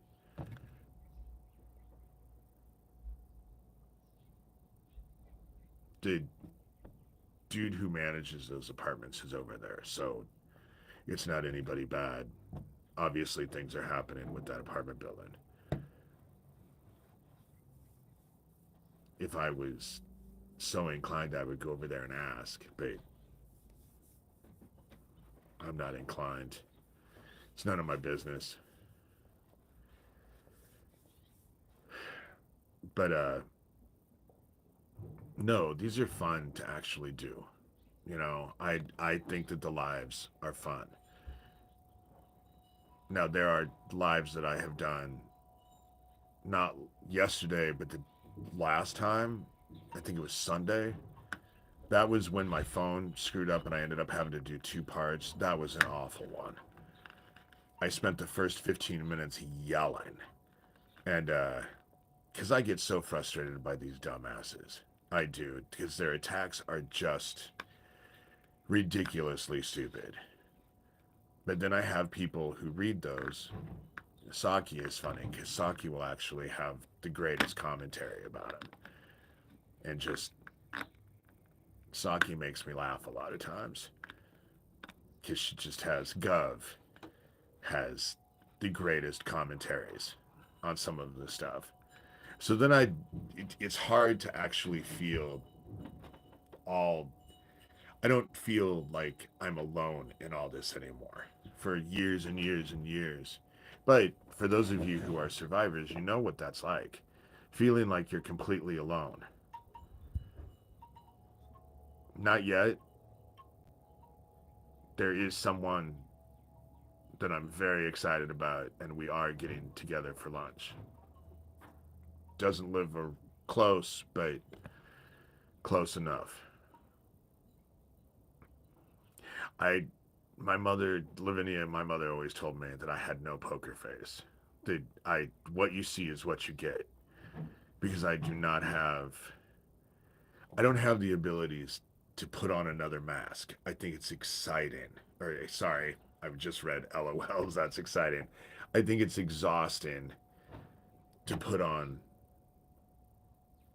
Who said when you wear one mask with yourself and one mask for everyone else, it's hard to distinguish which one is which in the end? And that's how I feel. So I would rather be what you see is what you get. And I'm an acquired taste for some people. Some people, I'm not, I can be a definitely acquired taste. And, but what you see is what you get. And I don't pull any punches. And if I'm pissed off, you'll know it. If I'm not pissed off and all of that, you'll know it. You'll always know what I think. I'm just kind of like that. Exactly, Saki. And thank you, Lavinia.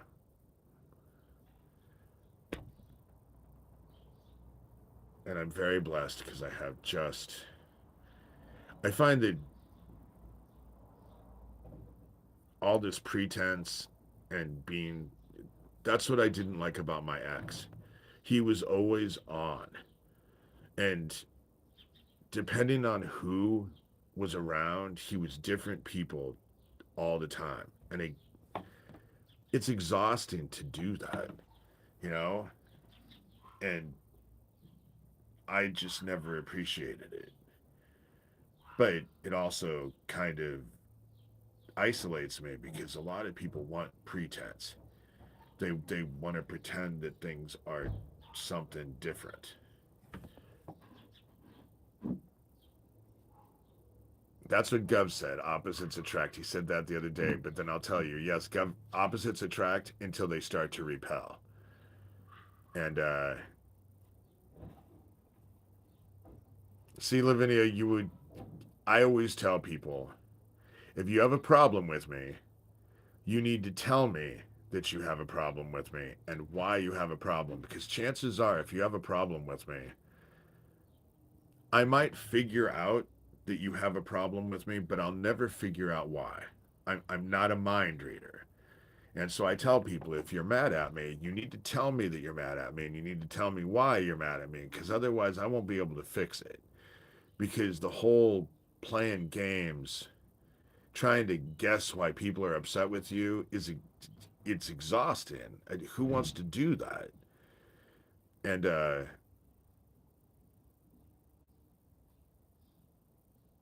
most people aren't very real with who they are and how they're doing.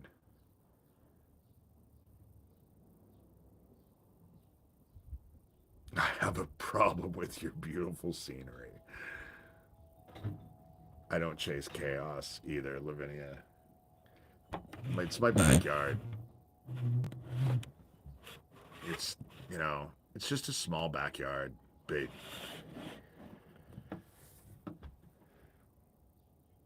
and it needs work because it's spring. And so I have a lot of work to do and to get ready because I have a hosta bed that I have to split apart now because my hostas are huge. So I have to break them apart because they're too big. And I have to I have to finish that patio. It took me years to get all of those patio blocks. And no, my fence is extended upwards because I was having problems jumping over my 6 foot fence. So I ended up making it 9 foot fence. And still, I've had problems keeping people out of my backyard. It's bizarre and a little bit disconcerting.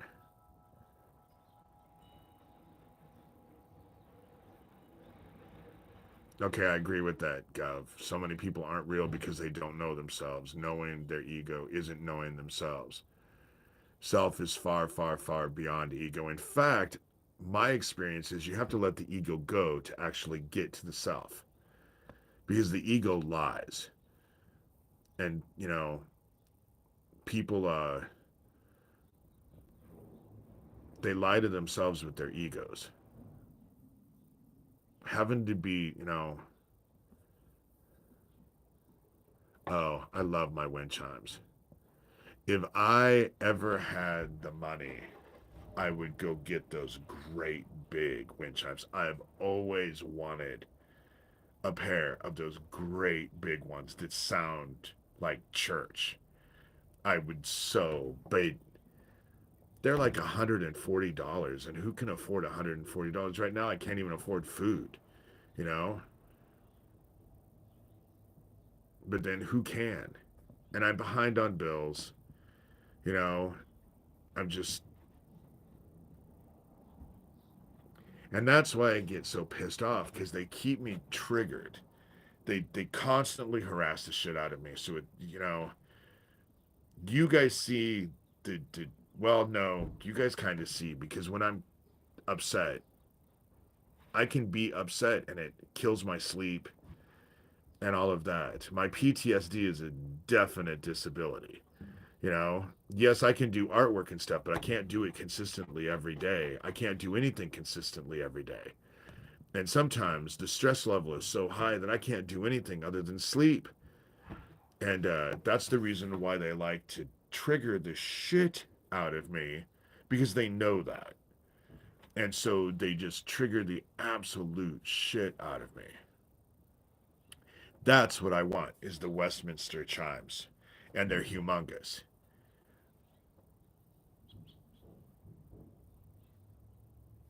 When I am upset, I am definitely overwhelmed, Lavinia.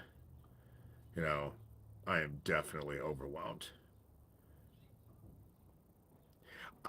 I only answer the phone cognitive if I recognize the number, and then sometimes I still don't, because sometimes I'm not in the mood to talk to people. And when I'm not in the mood to talk to people, I don't talk to people because I can be a dickhead. Chimes are made out of metal. The good ones are made out of metal. They're made out of metal. But those Westminster chimes, oh my God, I would love those Westminster chimes, and I know exactly where I would put them, you know, so I could hear them.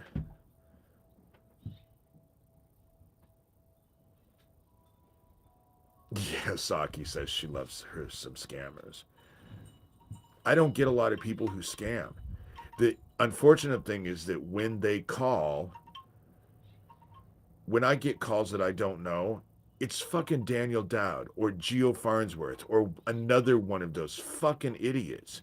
So I don't, if it, and especially if it's an unknown caller. If it's an unknown caller, you know? Lavinia, I was getting to the point where I was starting to realize if you look at the very beginning, I was starting to lose it, and then you asked me to pray.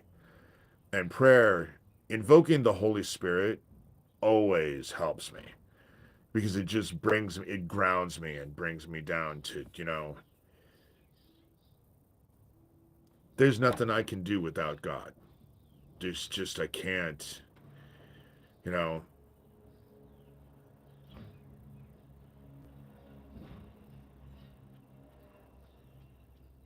oh, Bill people. I owe the trash people over $200, but the woman that I'd work with that is the owner, she's the wife of the owner, she's so nice, and she's actually been working with me, but I'm behind that. I have taxes that I have to come up with. I just don't even want to talk about it because I'll get all stressed out about it. But you know,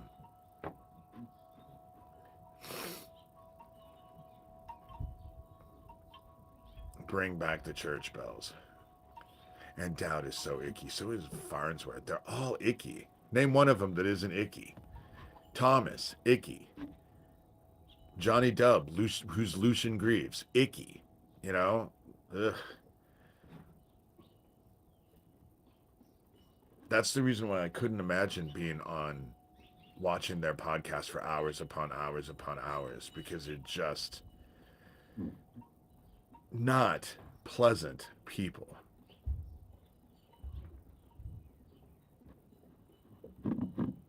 I wish that I had more to help others with.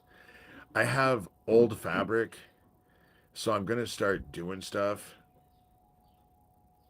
And so, you know, I'm just, Thomas wears Crocs. He can't even Velcro. I don't own a pair of Crocs. I don't own a pair of Crocs. And most of my, I mean, as gay as this is, okay, I'll show you guys. This is kind of gay. But I'm wearing shorts, as you can see. I'm wearing shorts, but then I have boots. So I'm wearing boots that tie up. I wear a lot of shorts with boots. I like boots. And I like shoelaces too. They're like vultures feeding on other people's suffering. They do, you know? And they don't want to encourage people. Well, they want to encourage people, but for all the wrong reasons. And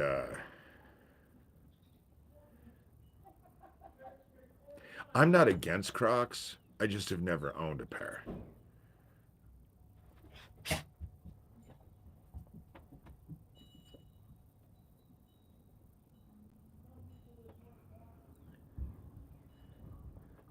I can see people. The neighbor that I like on the other side, she lives in the other apartment. She's getting her car. I like her. That's not gay, that's manly. I have a lot of boots. I have a lot of boots.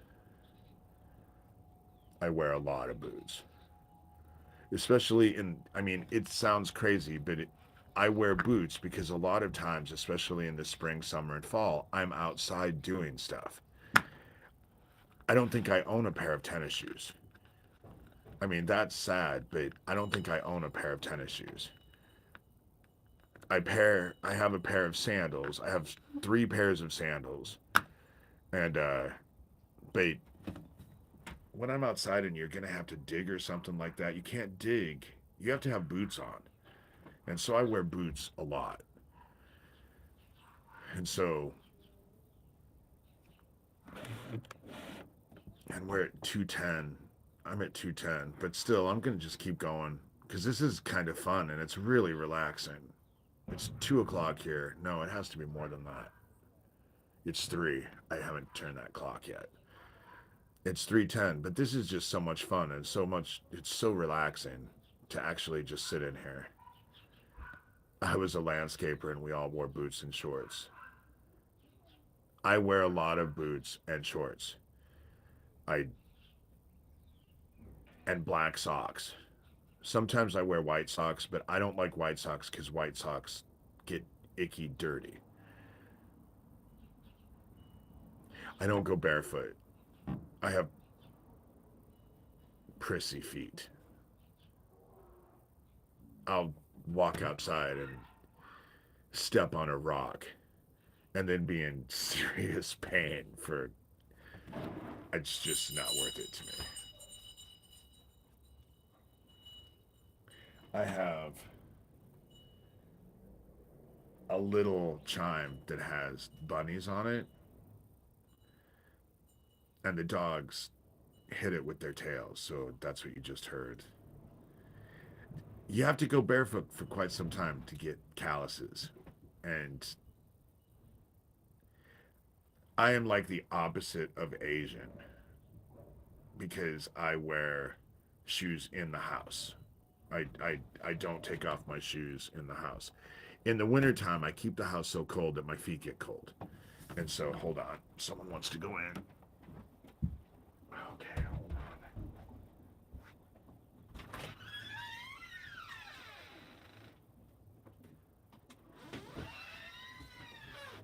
on.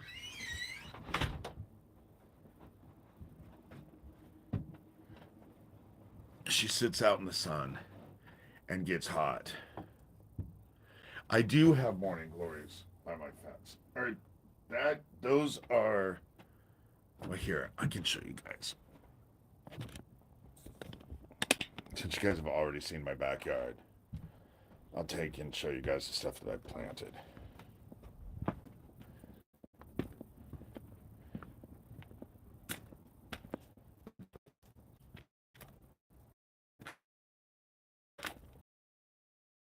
So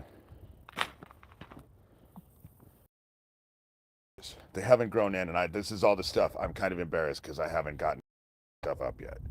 But all of this becomes morning glories out here and all throughout here. They all come up. This was, I guess, a morning glory area, but I built this when I first moved in. This is my tree. And as you can see, it just attracts all kinds of bees. I like bees, but I'm not allergic. And so they love this tree. So I don't know if you guys can see the bees that are just flying around. They're all getting the pollen out of that. And then I have a rose bush. Right here is a rose bush. These are lilies. They're purple lilies. They're really pretty. I have to move these because the dogs want to trample down on them all the time. And so then this is a rose bush there. And this is lavender that'll grow up nice. Ooh. I have to poop scoop every day. But then I have to do all of this. And then these are flowers all in here, but you can't see anything because it's a bit early. It's a bit early. The little dog next door loves me too, so he can hear me. So now he's barking because he wants me to come over and see him. Then this raised garden was here when I moved in. And when they built the fence, they offered to tear it down.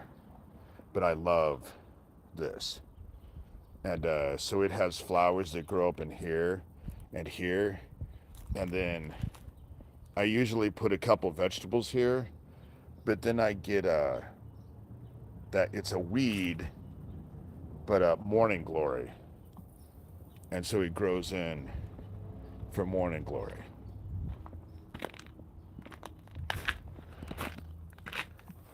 And all of this stuff, I put that in right there, and this is, I have those, so this will extend, and so I have that to do when it gets done. And then this is the hosta bed. I cut down the, this is all stuff that I need to get rid of, but this is a hosta bed that has huge, beautiful hostas in it that someone gave me, but they're overgrown now. So now I have to actually get them and tear them apart. But it's a bit early. I need to actually see them. They need to come out. I love rain.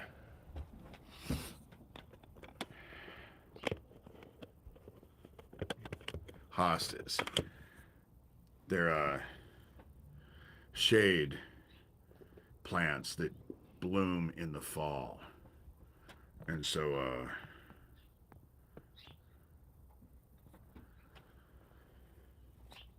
but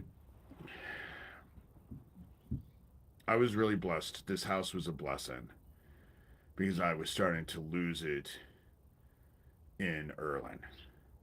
I hated Erlin. In the end, I just couldn't get out of there fast enough. And this house opened up. And it's been perfect for me. I'm really good with plants.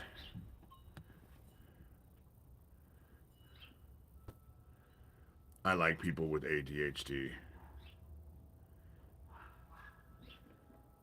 but I also get hyper focused, Gov. I do have to mow the lawn, but my lawn takes nothing to mow because I have a small house and it's a small area. Actually, my backyard is bigger than my front yard, and so it's funny that you say that, Saki. If I had money, I would go get me some corned beef that I could boil. I just, being sick, I didn't do it. That's a, my mother loved, because my mother was Irish. So, corned beef and potatoes and carrots boiled. If anybody wants to donate, I would go get corned beef. I also need gas. I'm going to be stuck at home until the 3rd. And to be quite honest, I'm scared shitless about Social Security. Not because I'm scared about Thomas reporting me for fraud, but I think that Elon Musk is freaked out. I think I'm hoping that the nation doesn't have a problem. You know,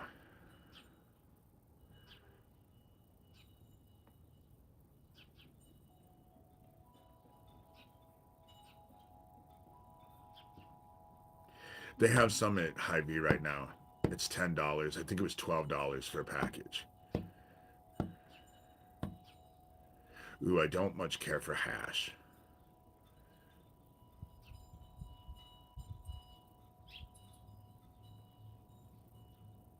And because I'm on Social Security, I don't get shit for taxes. You know, you guys are seeing the red in my hair with the sun. You usually can't because when I'm inside, it just looks dark. But in the light, my hair definitely has a reddish tint. It's the Irish in me.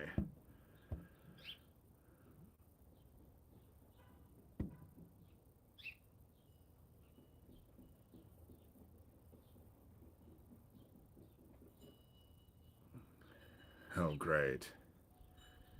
And probably show up with 10 trucks. And no one will ask why they have fucking 10 trucks. And then when they leave, there won't be any more gold in Fort Knox. Elon Musk is just a piece of shit. I have gone to the food pantry, um,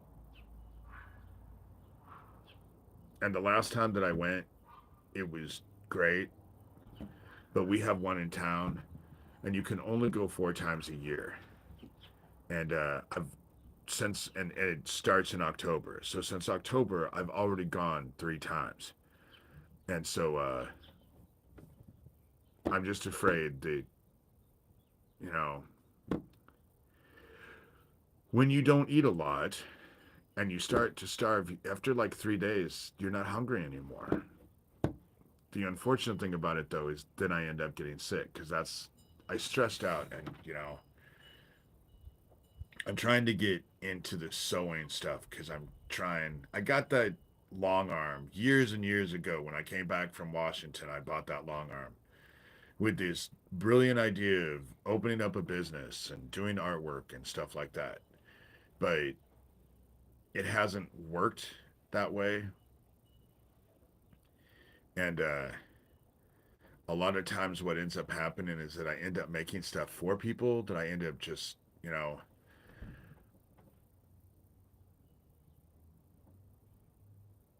there is a pantry that's down in Council Bluffs. I can't go to it, but it's also a thrift store. So I take all of my donations and I'm constantly taking stuff down there because I'm constantly getting rid of stuff. Because I think giving is, better. Once summer opens up and I'm able to go get tomato plants, I get tomato and basil, and that'll be very helpful because I eat a lot of or basil, tomato basil salads. And I so I because I built these raised things that have three pots in them, and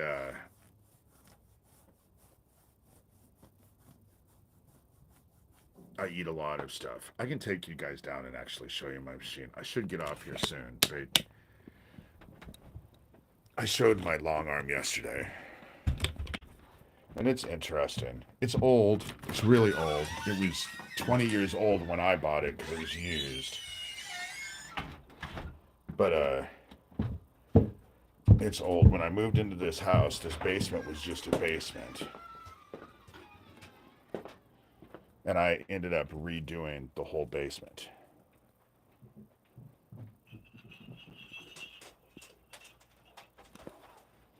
And it's tight in here. But it's just me and the dogs. So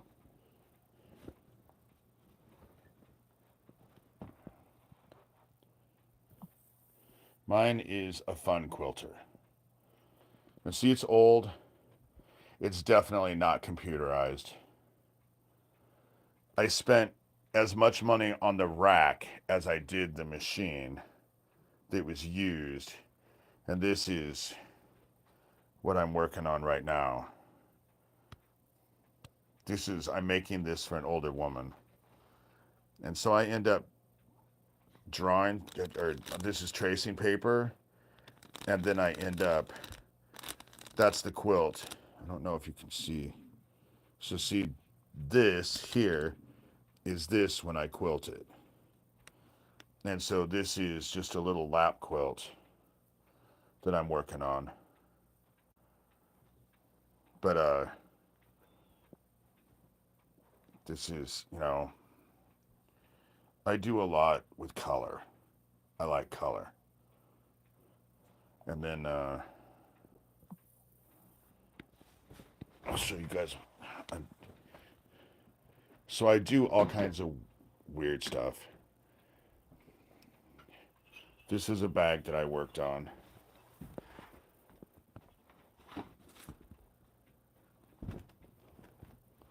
I think you guys have seen this before.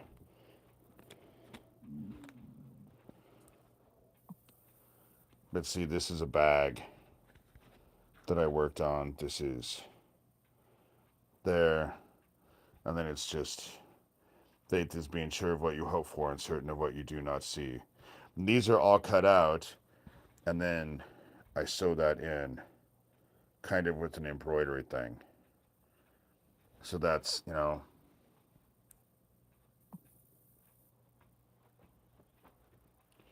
and then, oh.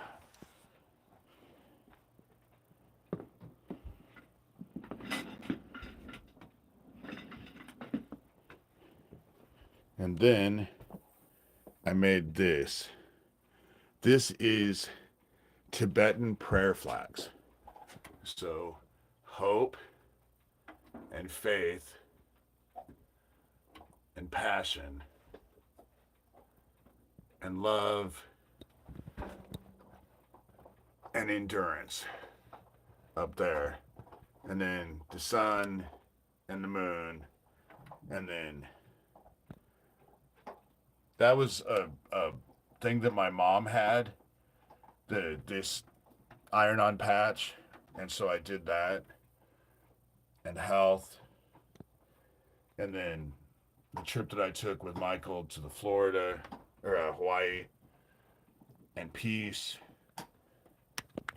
air, space, fire, and water, and earth. So I do all kinds of strange things, you know. And then I suppose I could take you guys up and show you. I said that I'm working with someone special, jewelry. And so I ended up, I started making ribbon ladies. They're kind of, that's what I call them. That they were a 20s thing. The real ribbon ladies were made out of ribbon. And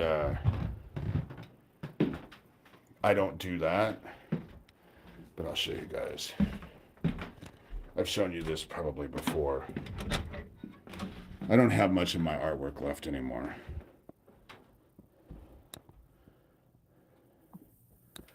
I made this when my mom died.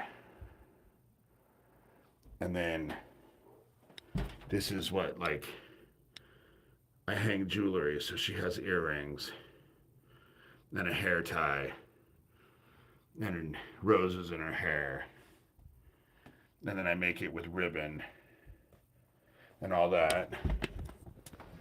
And then this was another one of my mom.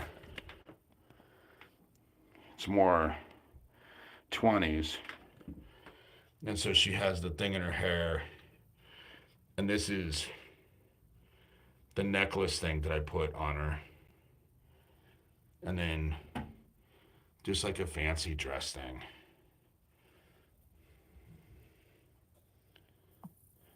But they were all a tribute to my mom.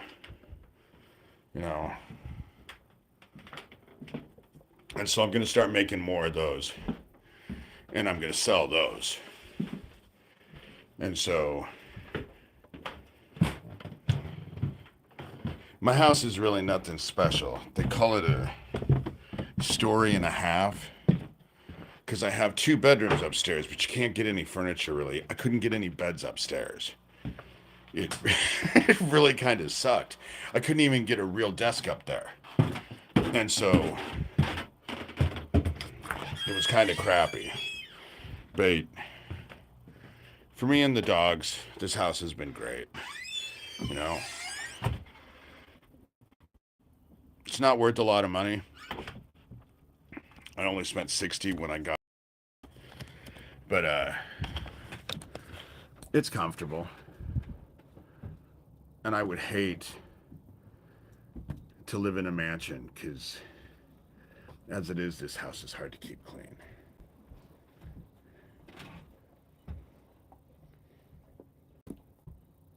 What are you doing? Oh. Thank you for the kisses. My big lap dog. Oh, guys, thank you for those kisses.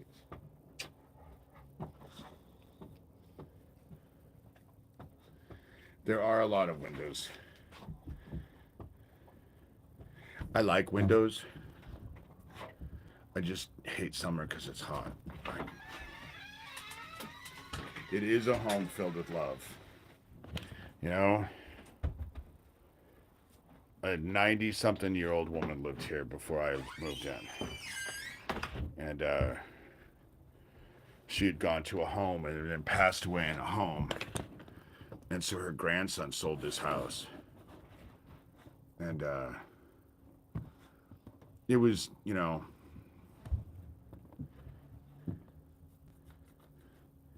it was okay. You know, it was a gift from heaven because I was starting to lose faith. I was starting to lose hope living in Erling. And I've lived here now 4 years. And I don't know. I don't have gold toilets and fancy artwork. I mean, some of the stuff that I have, but as you saw, it's not fancy. My Tibetan prayer flag. It's nice for me. I don't think anybody else would want it in, you know, cognitive. What you guys don't see is that on the first floor, I have this film that's I put on all of my windows. So in the daytime, it reflects so it looks like a mirror. At night, you can see through it. So I have to close my curtains at night. But during the day, I don't know who Cecil is. Thank you. Oh, Jesus. I'm not on crack. Who can afford drugs? I can I can't barely afford food. Who can afford drugs? Okay. I will pray and then I'm going to get off here cuz I'm actually kind of tired.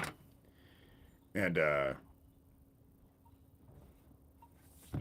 just all right. Heaven, we come to you. Today was just amazing.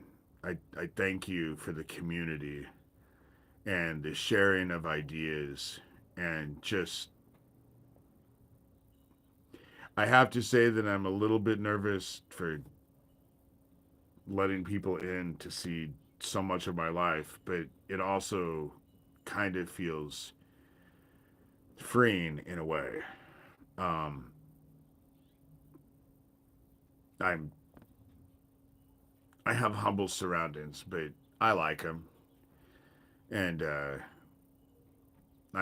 I feel blessed when so many in the world are not, and at least I'm not running from bombs, and like so many others are.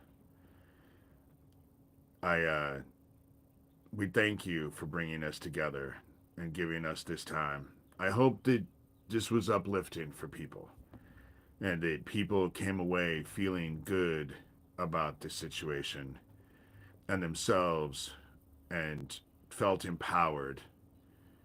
I like to share, if I could just ask for anything, I just hope that I made some people's days just a little bit better, their lives just a little bit better, if only for a moment. And I appreciate that. It's a great feeling to be able to let the Holy Spirit in and share it with everyone else. We're supposed to lead by example, and I can tell everyone that there's nothing better than sharing the Holy Spirit with those around you as best as you can. And I try to lead by example, which is what we're supposed to do. Emulate our brother Jesus Christ and lead by example. And I'm grateful for today. It was nice. It started off rough, but it definitely got better. And I'm just, I can't say how grateful I am for everything. Um,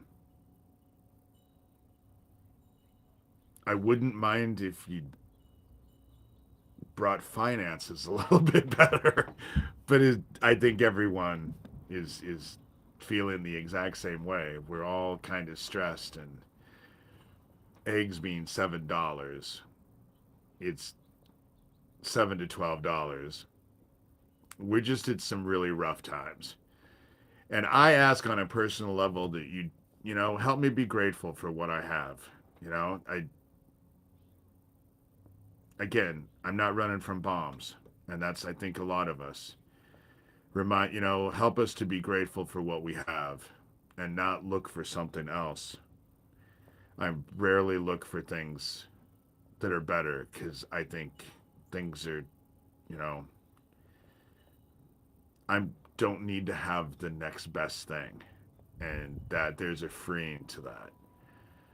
And we love that you sent your son, our brother Jesus Christ, to teach us the word. Help me have humility.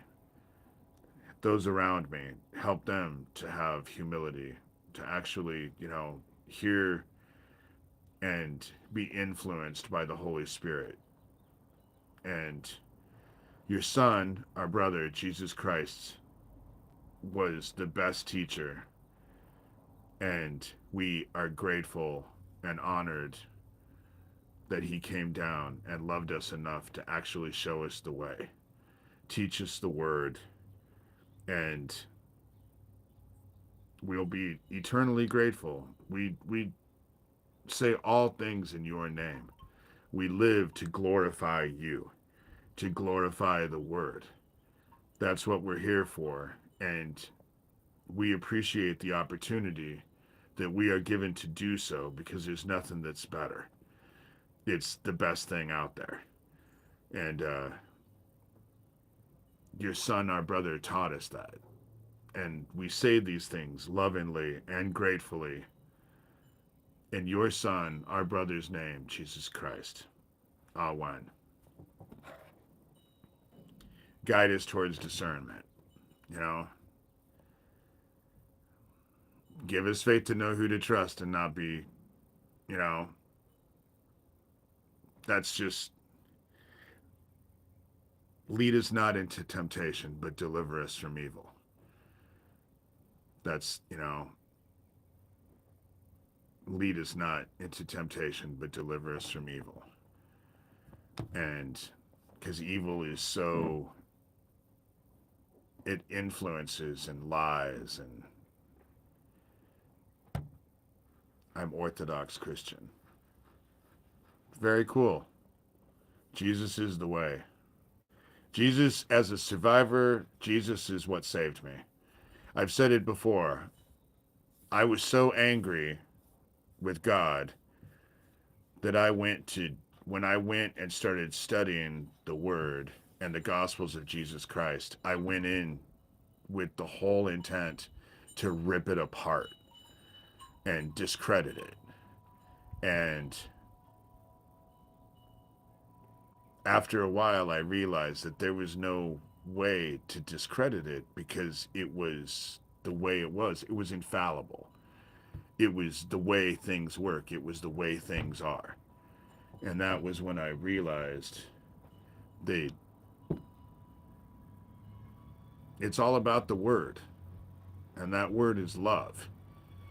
And that's what our heavenly mother and father are all about: love. Those who find themselves in the dark, they it that there's love in that too, because they're infected with evil, and the dark is the vaccination. Spend an eternity in the dark, they will find what they have lost: fear of God. And fear of God is not so much it's not so much fear of God, but respect. And that's just, you know, it's respect. Russ Dizdar in the end was running around with Craig Sawyer. That's why I didn't trust him. Russ Dizdar and Craig Sawyer were running around taking the attention off of that homeless camp that was on the edge of Arizona, and um, was on the edge of Arizona, and they were discrediting it, and they were discrediting Isaac, who was also trying, because Isaac wasn't the only one trying to expose that. He was working with Fiona Barnett, And Fiona Barnett was, oh my God, they love to attack her, which just ends up pissing me off because Fiona Barnett, in my experience, is one of the most formidable women I have ever met in my life. I have the utmost respect and love for Fiona and always will. We've had our we've had our issues, you know, but don't all humans, don't we as human beings all have issues with each other sometimes? Hey, Lavinia, I will check my email. Michael Salman Sawyer was one of his associations, one of his big associations. I'm praying for your daughter, Lavinia. Everyone should pray for Lavinia's daughter. You know, I won't go into detail, but she could definitely use the prayers. Couldn't we all? But there's some of us who are fighting health challenges. And I think that's going to be a big thing. I've almost been on here for 3 hours. This was like yesterday. But these are fun. These long ones actually can be very fun. The very beginning wasn't. Nathan Stoltman, forget the T, Stolp, Stolpman. Lift the Veil is Nathan Stoltman's thing. Nathan Stoltman is Honeybee I didn't trust. Honeybee I didn't trust.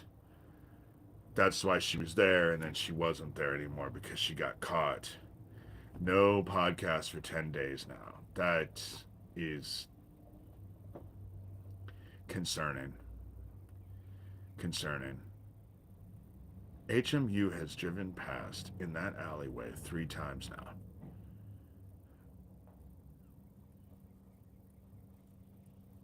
They're after Nathan again.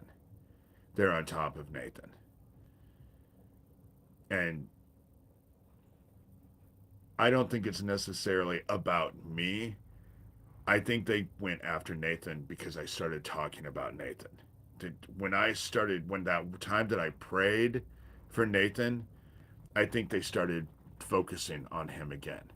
Because Thomas Schoenberger and Johnny Dubb, who is Lucian Greaves, founder of the Satanic Temple, were bragging to me how they set Isaac Cappy up to go to be on Nathan Stoltman's show. And Doug Mesner, aka Lucian Greaves, founder of the Satanic Temple, was trying to convince me that Skills was Nathan Stoltman's wife. But Skills is aka Emily Thorne, is not Nathan Stoltman's wife. It's Kara. I've met Skills. She's the free range humans idiot. She's the one who came and secretly recorded everything in my house for 4 days. With my family there and my friends there and everything. She secretly recorded everyone for 4 days. Didn't find shit. He looked scared in that 30-second live. I think he is scared. I think they're going after him again. I think that they're trying to close everything down. They're trying to do everything they can to close me down. It's just that we're called not to have fear with our faith. And every time I journey, I get told to stop being afraid.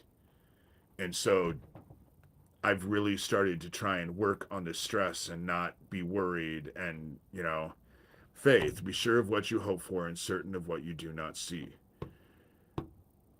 He was becoming psychotic looking and kept talking about DeFango and Schoenberger, exactly, who are after me. DeFango just came on. DeFango, when I talked about DeFango, all of a sudden on that live, which was in the last week, they started to actually post all kinds of stuff about. And DeFango was using different accounts and posting the same thing over and over and over and defaming himself because I think he thought that I was going to leave those comments up there so that they could get my account taken down. We do have to trust that heaven's plan is unfolding exactly as he has planned. But I worry about Nathan because they were the ones who were involved with Isaac. Isaac Cappy. What happened to him when he was at his worst? They tortured him to death, you know? And from what I know, I believe that Thomas reached out to Craig Sawyer. Craig Sawyer set him up. Craig Sawyer and Thomas Schoenberger fucking tortured him to death in that military base that was 2 minutes from that bridge. And it was Corey Daniel and Daniel Dowd that put Isaac Cappy's dead ass corpse on that bridge. He was dead when they put him on that bridge. When he fell into traffic. He didn't jump. He fell. His body fell. That's the reason why he was completely motionless and he had sunglasses on. Well, of course he had sunglasses on, because had he not had sunglasses on, you would have been able to tell he was dead, you know?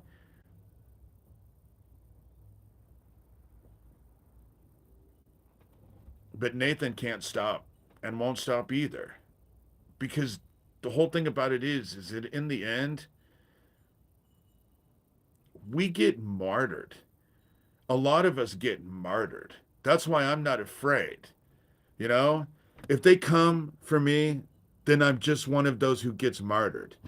And what better way to die than in the service of our Father, of our Lord, of mother and father? What better way, you know?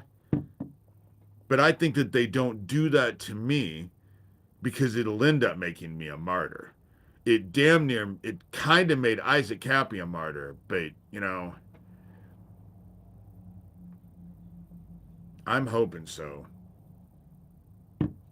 Fiona was the one because Fiona got a hold of that 2 CD set. And she told me never to look at the pictures because they tortured him to death. And you can tell that they tortured him to death through the pictures.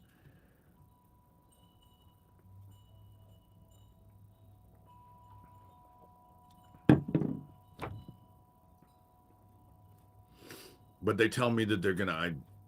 Lucian Greaves, as Andy Villa, tells me that they're going to.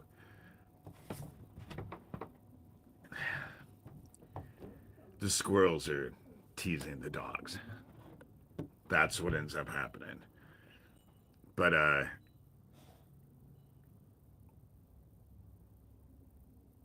that's just it. I would just come back and give him the bird all the. One time I was talking to my friend Richie and told Richie if I had to do it all over again, I doubt that I would do it the same way. And he looked at me and said, "Dude, I know you." He said, "You come back, you're going to do it the same way over and over and over." See, they tease the dogs.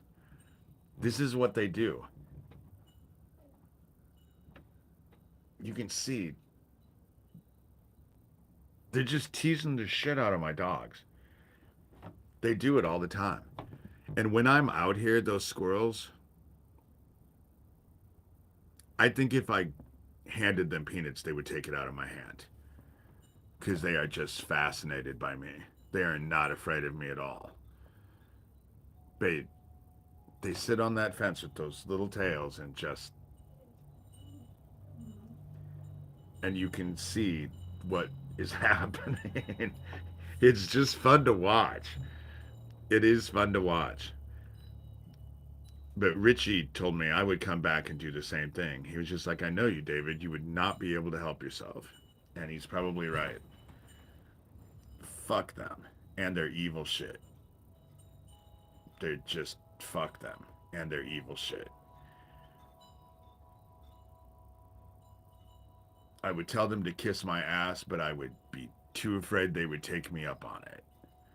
But that's why I tell you, if they ever come to your house, hide your animals, hide your kids, hide your silverware, put your plunger away, and get a lot of Clorox wipes. Because after they leave, you better wipe down every doorknob. Every doorknob and anything else you think that they could stick up their ass, because they'll stick anything up their ass. You know? They're just like that. We are what we are. I am a servant. But when you are a servant of heaven, It means you have to be a warrior. You have no choice, especially in this day and age. You know, servants of heaven, we're warriors. Because right now, there's such a fight, a push against it.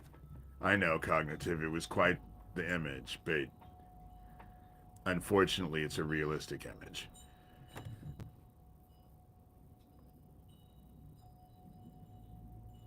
Unfortunately, it is a very realistic image. They can't get enough sex. That's the reason why they have no business. But then, you saw the emails? When in doubt, whip it out. You know? Really. And they're letting you get close to kids. You know?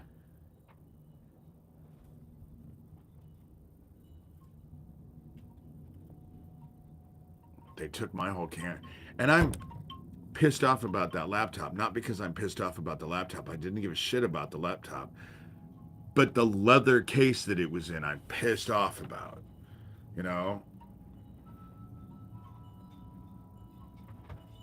Oh, every one of their chakras are blocked. That's what evil shit does to you. It blocks your chakras. You know? Trust me, when you're fucking kids, it has a bad effect on everything about your spiritual health. You know? It has terrible stuff. You know? I didn't read it yet, but picked up a copy of The Servant, a simple story about the true essence of leadership by James C. Hunter. Ooh, that sounds really good.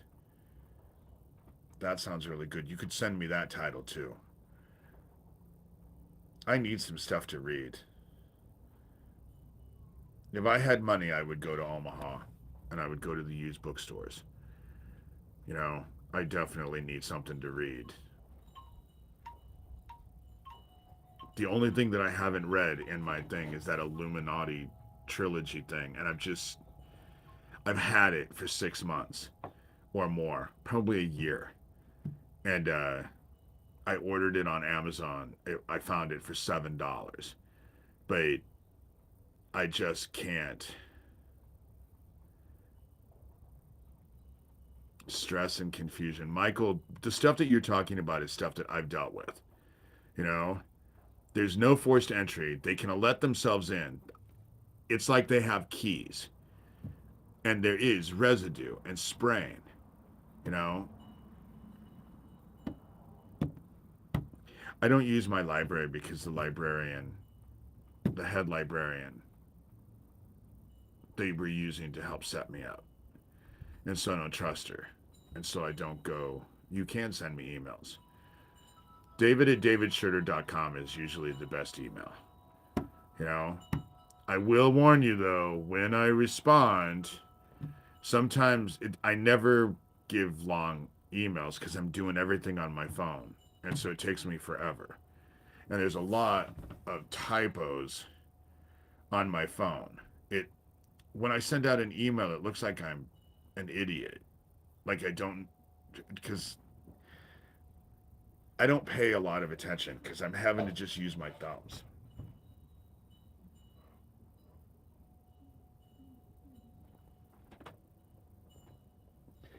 Okay, this is the stuff that they do. There's one there, but then as you see, there's another one there. So they get them to run back and forth and back and forth. It's the best exercise for my puppies.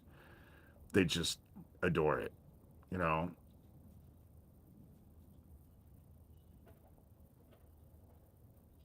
Oh, thank you, Cognitive. I need stuff to read.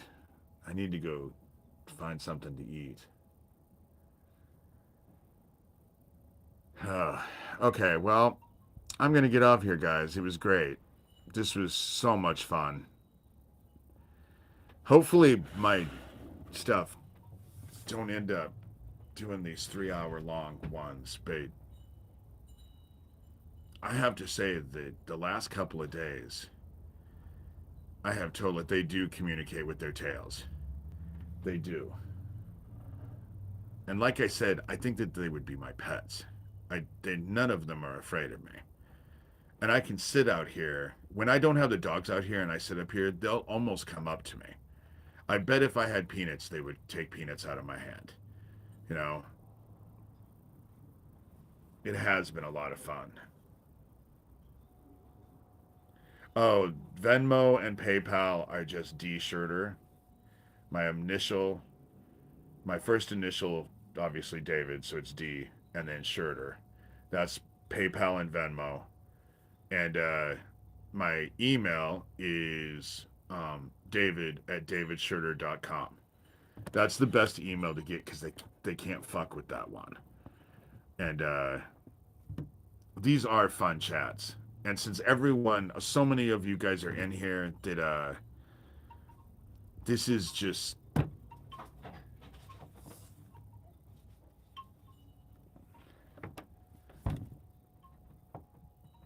it's just great.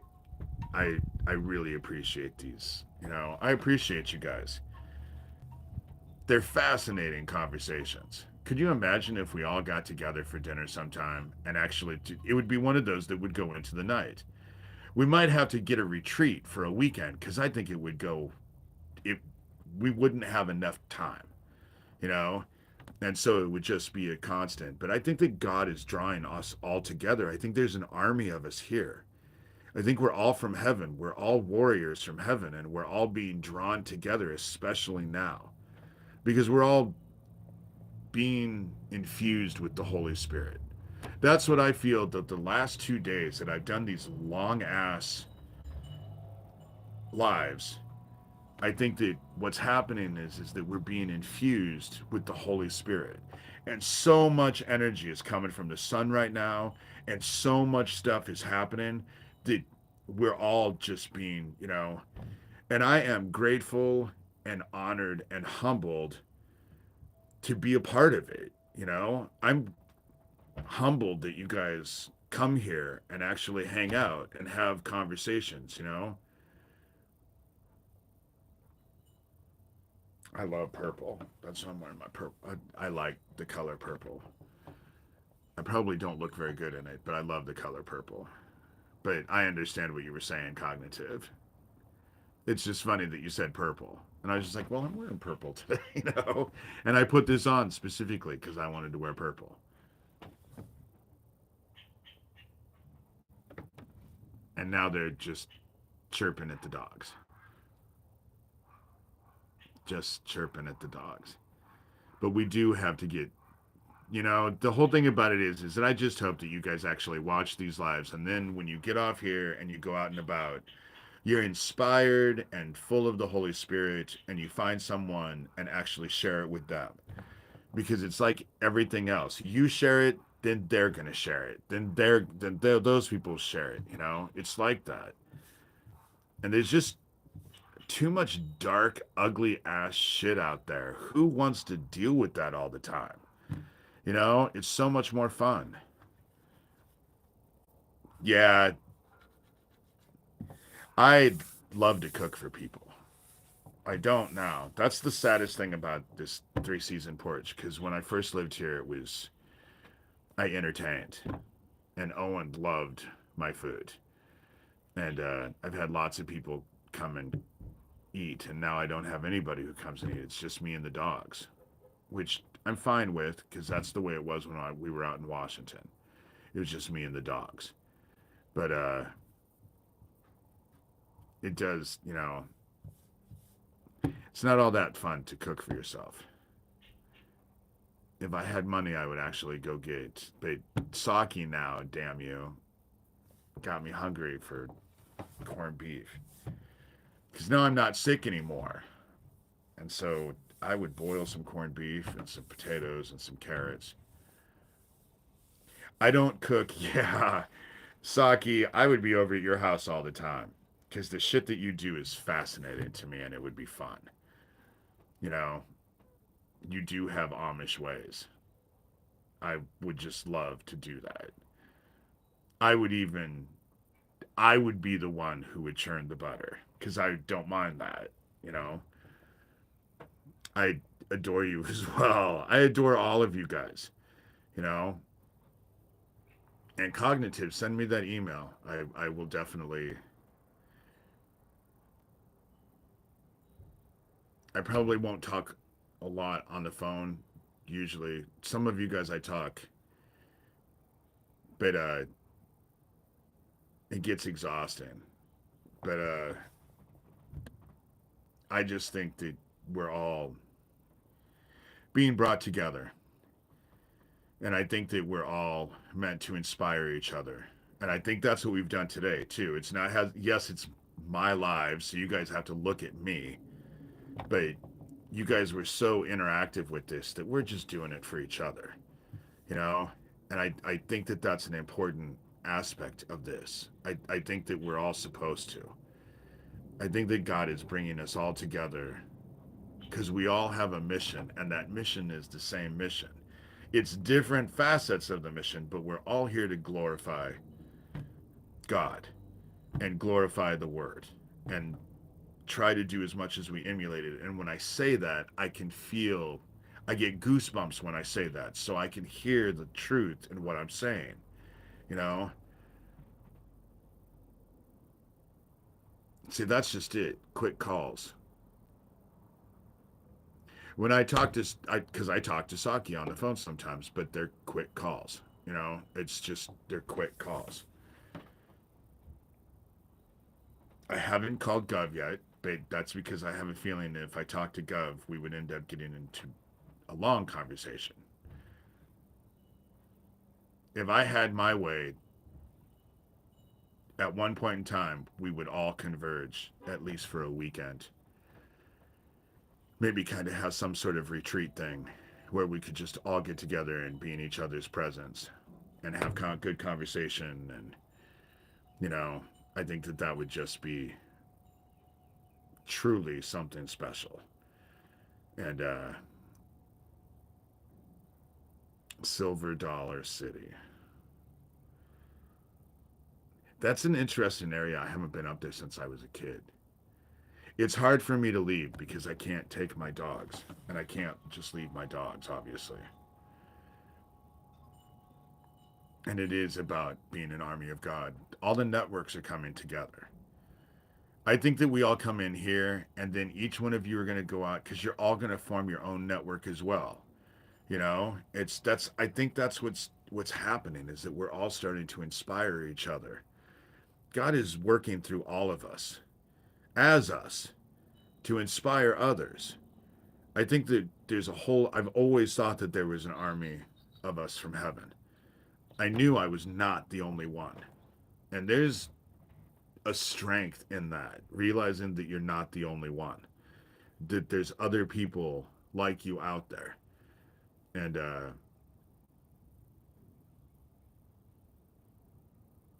I love dogs and kitties. I'm one of those people if you invite to a party, I don't hang out with the people very much, but you'll always find me in the kitchen with the animals. Because the kitchen has the food too, so I usually hang out in the kitchen where the food is. But then the animals always, it's funny because animals will seek me out. And I spend more time with animals than I do people. Because a lot of people, I'm not great with small talk. I don't know what's on television. I guess there's something out there called the White Lotus now. Everybody's talking about. I've never seen it because I don't watch television. I didn't watch The Walking Dead. I thought it was disgusting. Game of Thrones, didn't watch any of that. It sounded traumatizing to me. I don't watch anything. So that, what would they call it? The water table, or when people, you know, when you're at work, I never knew what to say to people because I don't watch any of that. Yeah, I sit on the floor with the animals, you know, giving them love. There's nothing better than animals.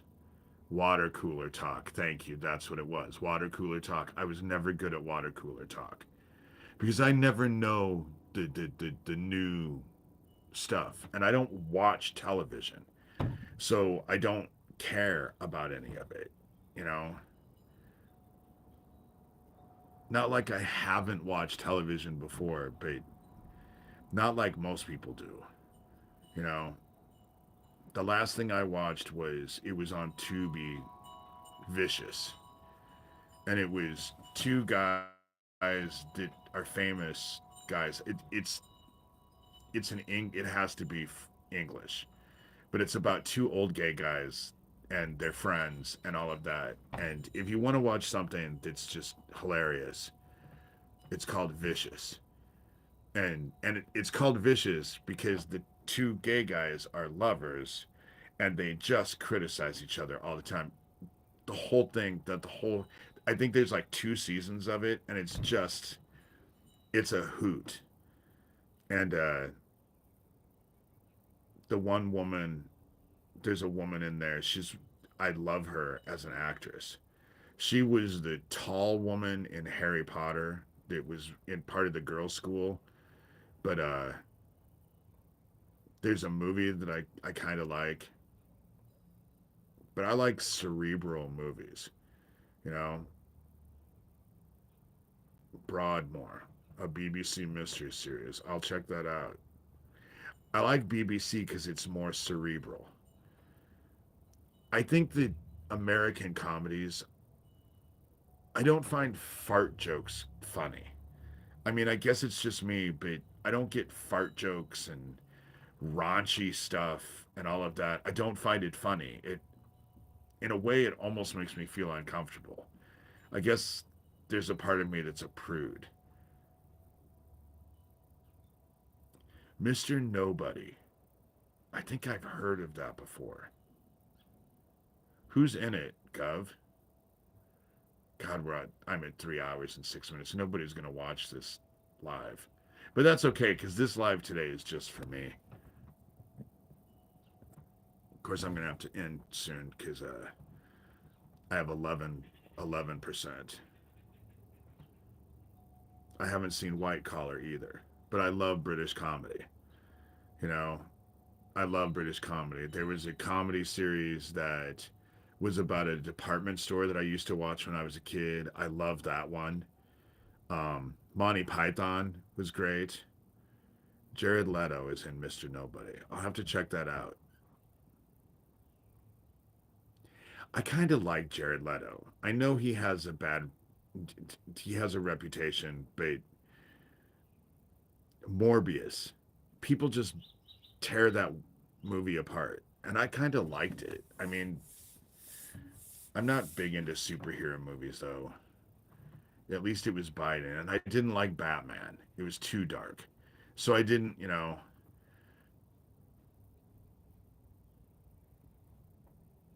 Just kind of weird like that. I'm very selective. No, it just came on saying I have 10% battery left. But this has been fun, guys. This has just been so much fun. Jared Leto was rumored to have a weird cultist following. I could believe that.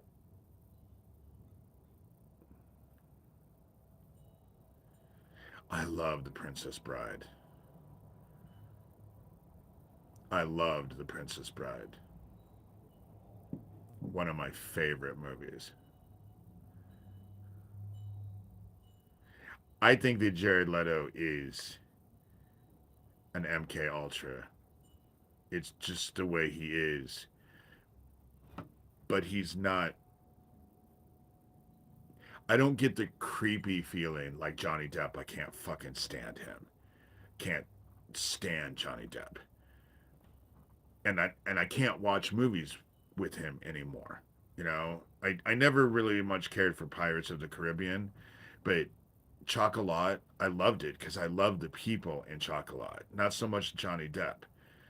And I do have to say that I like Charlie and the Chocolate Factory because it was bizarre. But I can't watch it anymore because he irritates me.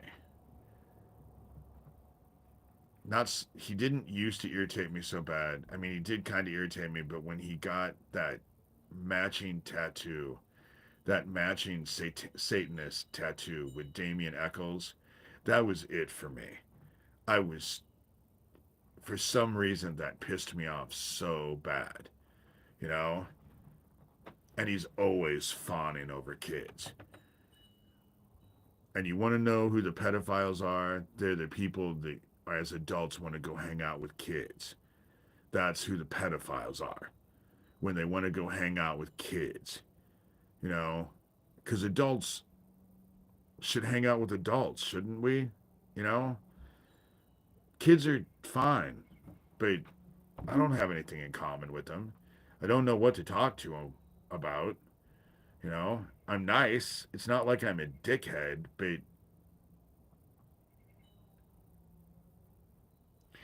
I have to be honest. If I'm ever around a kid, I'm always looking for the door. Because I'm glad, lol. I'm glad.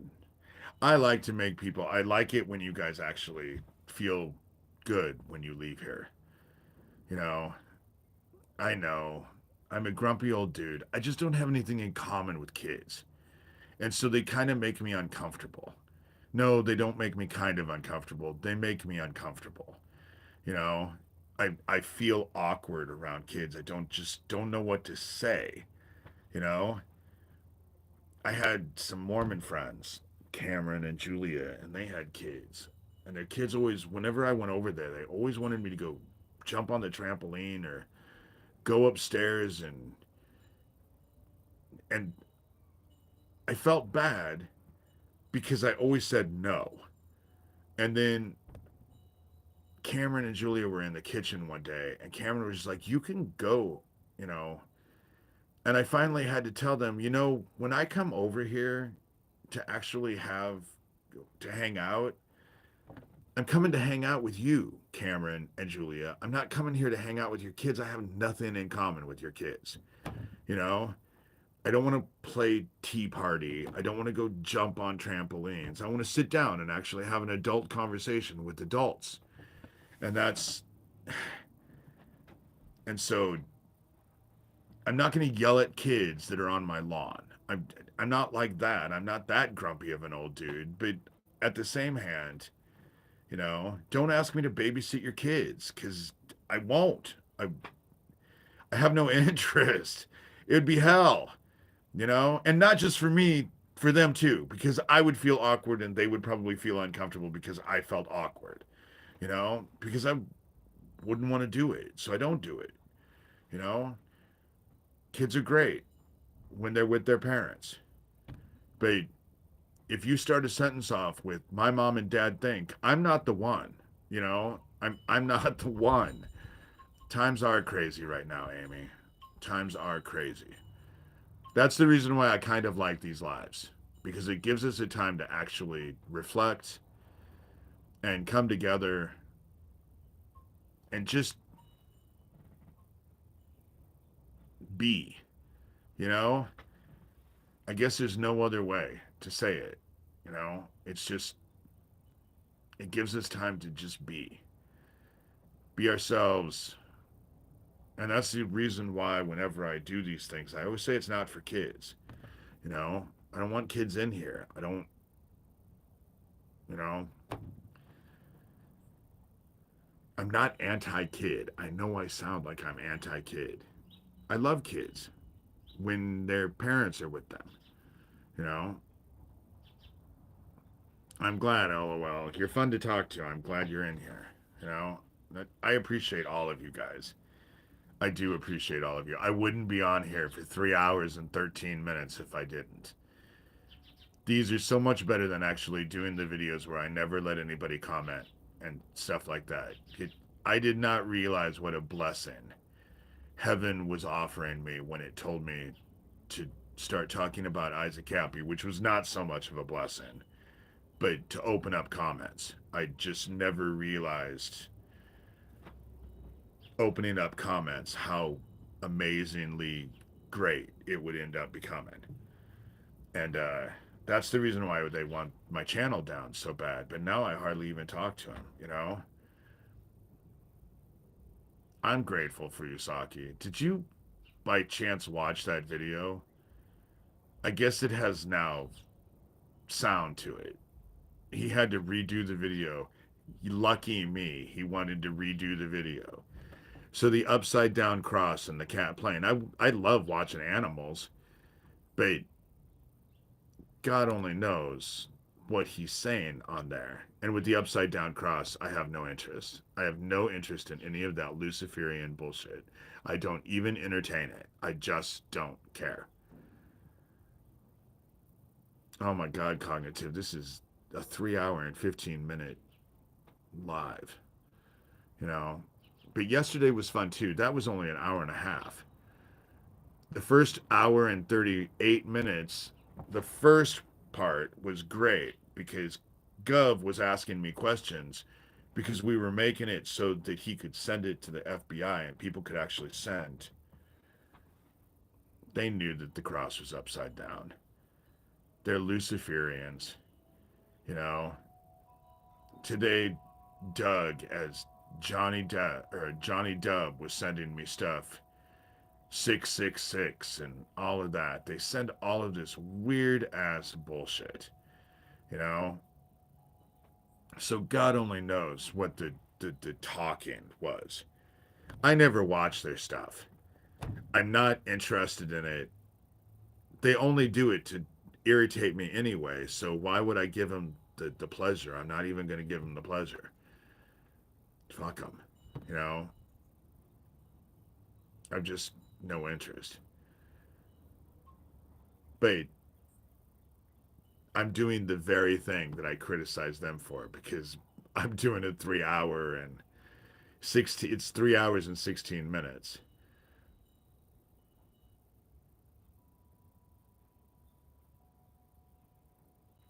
No,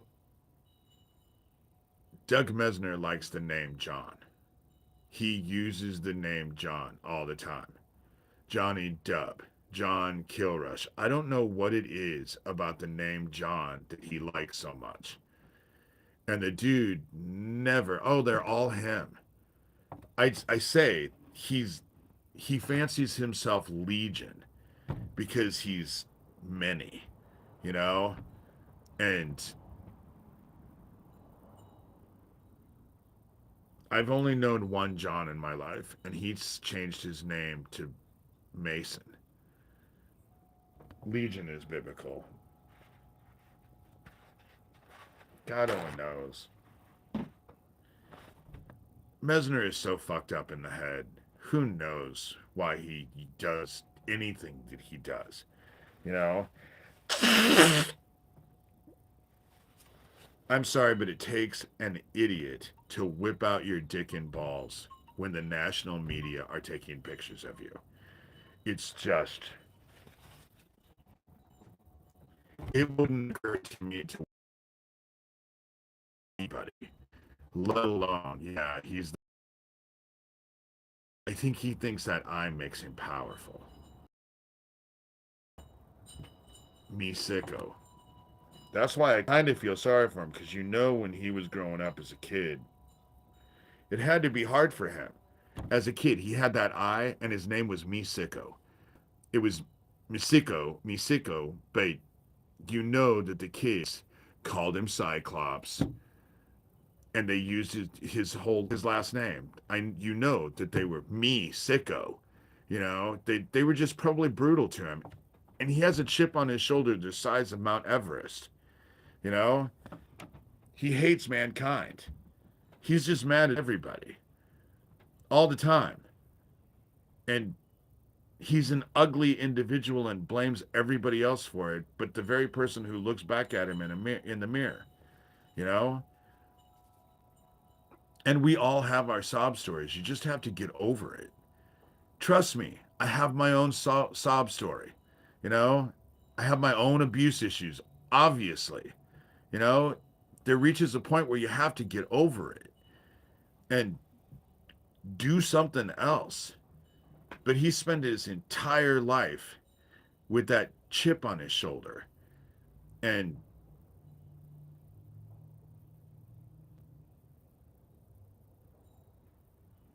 I would give him pause, and I would feel sorry for him if he wasn't.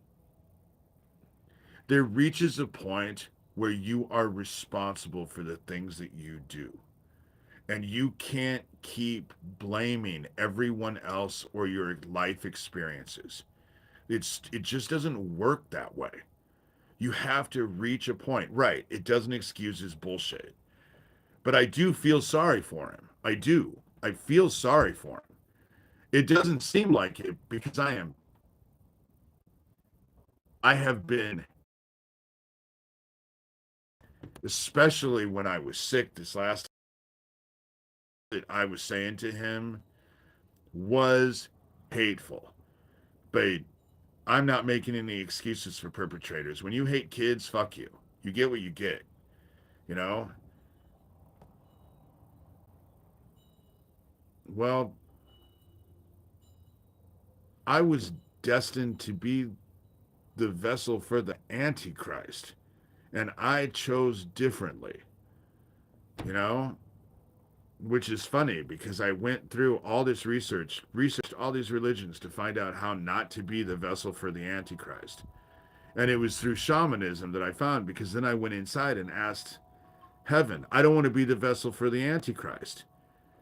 And so I was told, well, if you don't want to be the vessel for the Antichrist, then choose not to be the vessel for the Antichrist. It's not like you don't have free will. The answer was so simple. And so I chose, don't want to be a dickhead to innocent people, you know, don't want to be a dickhead to innocent people. And we all have choices. And when you make a bad choice, you're responsible. We're all responsible for our bad choices. You don't need two eyes to be a good person, you know?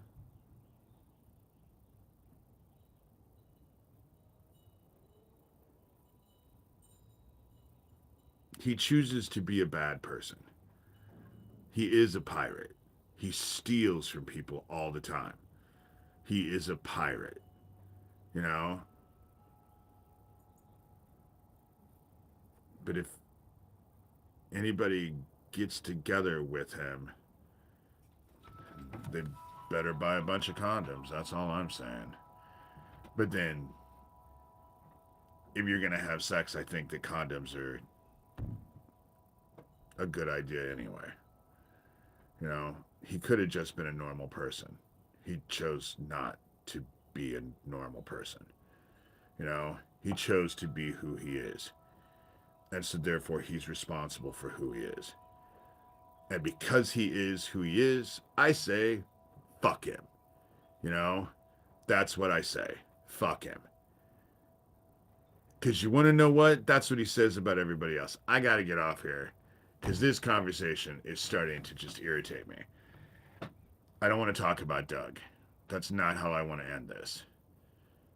So, thank you everyone for spending the time. You know, I think that was all meant to be on purpose. So I deleted her. No more Amy.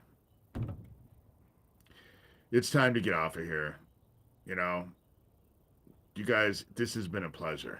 This has been a pleasure. He's toast. Thank you, Cognitive. He is a definite goat, and he is toast. And he knows he's toast. And his demise is coming sooner than all of us. Thank you. The stream is long and perfect in heaven. Probably not so perfect here. This has been a long stream, but it's been fun. They will not, I assure you, will not always be like this. But I was kind of hankering after yesterday to have one of the long ones. And so she was part of them. She was part of them. You know, fill your hearts with love. And love and tend to the sheep. You know, because we're not so much sheep. A lot of us are shepherds. We're God's sheep, but we're also heaven's shepherds. We're here on a mission to do things, and don't ever tell yourself otherwise. But I only have 3% battery, so I'm getting off here so I can plug in my phone. And thank you, Cognitive. And your comment was great because we're ending it on a much better, you know, they're just mad because we get in here and actually talk about the Holy Spirit and God and positive things. And they just can't stand that. But like I say, fuck them. Okay, bye guys. I'll be back on probably Saturday. It will not be a 3 hour one. Well, I don't think it'll be a 3 hour one, but I will be back in on Saturday. Bye, guys.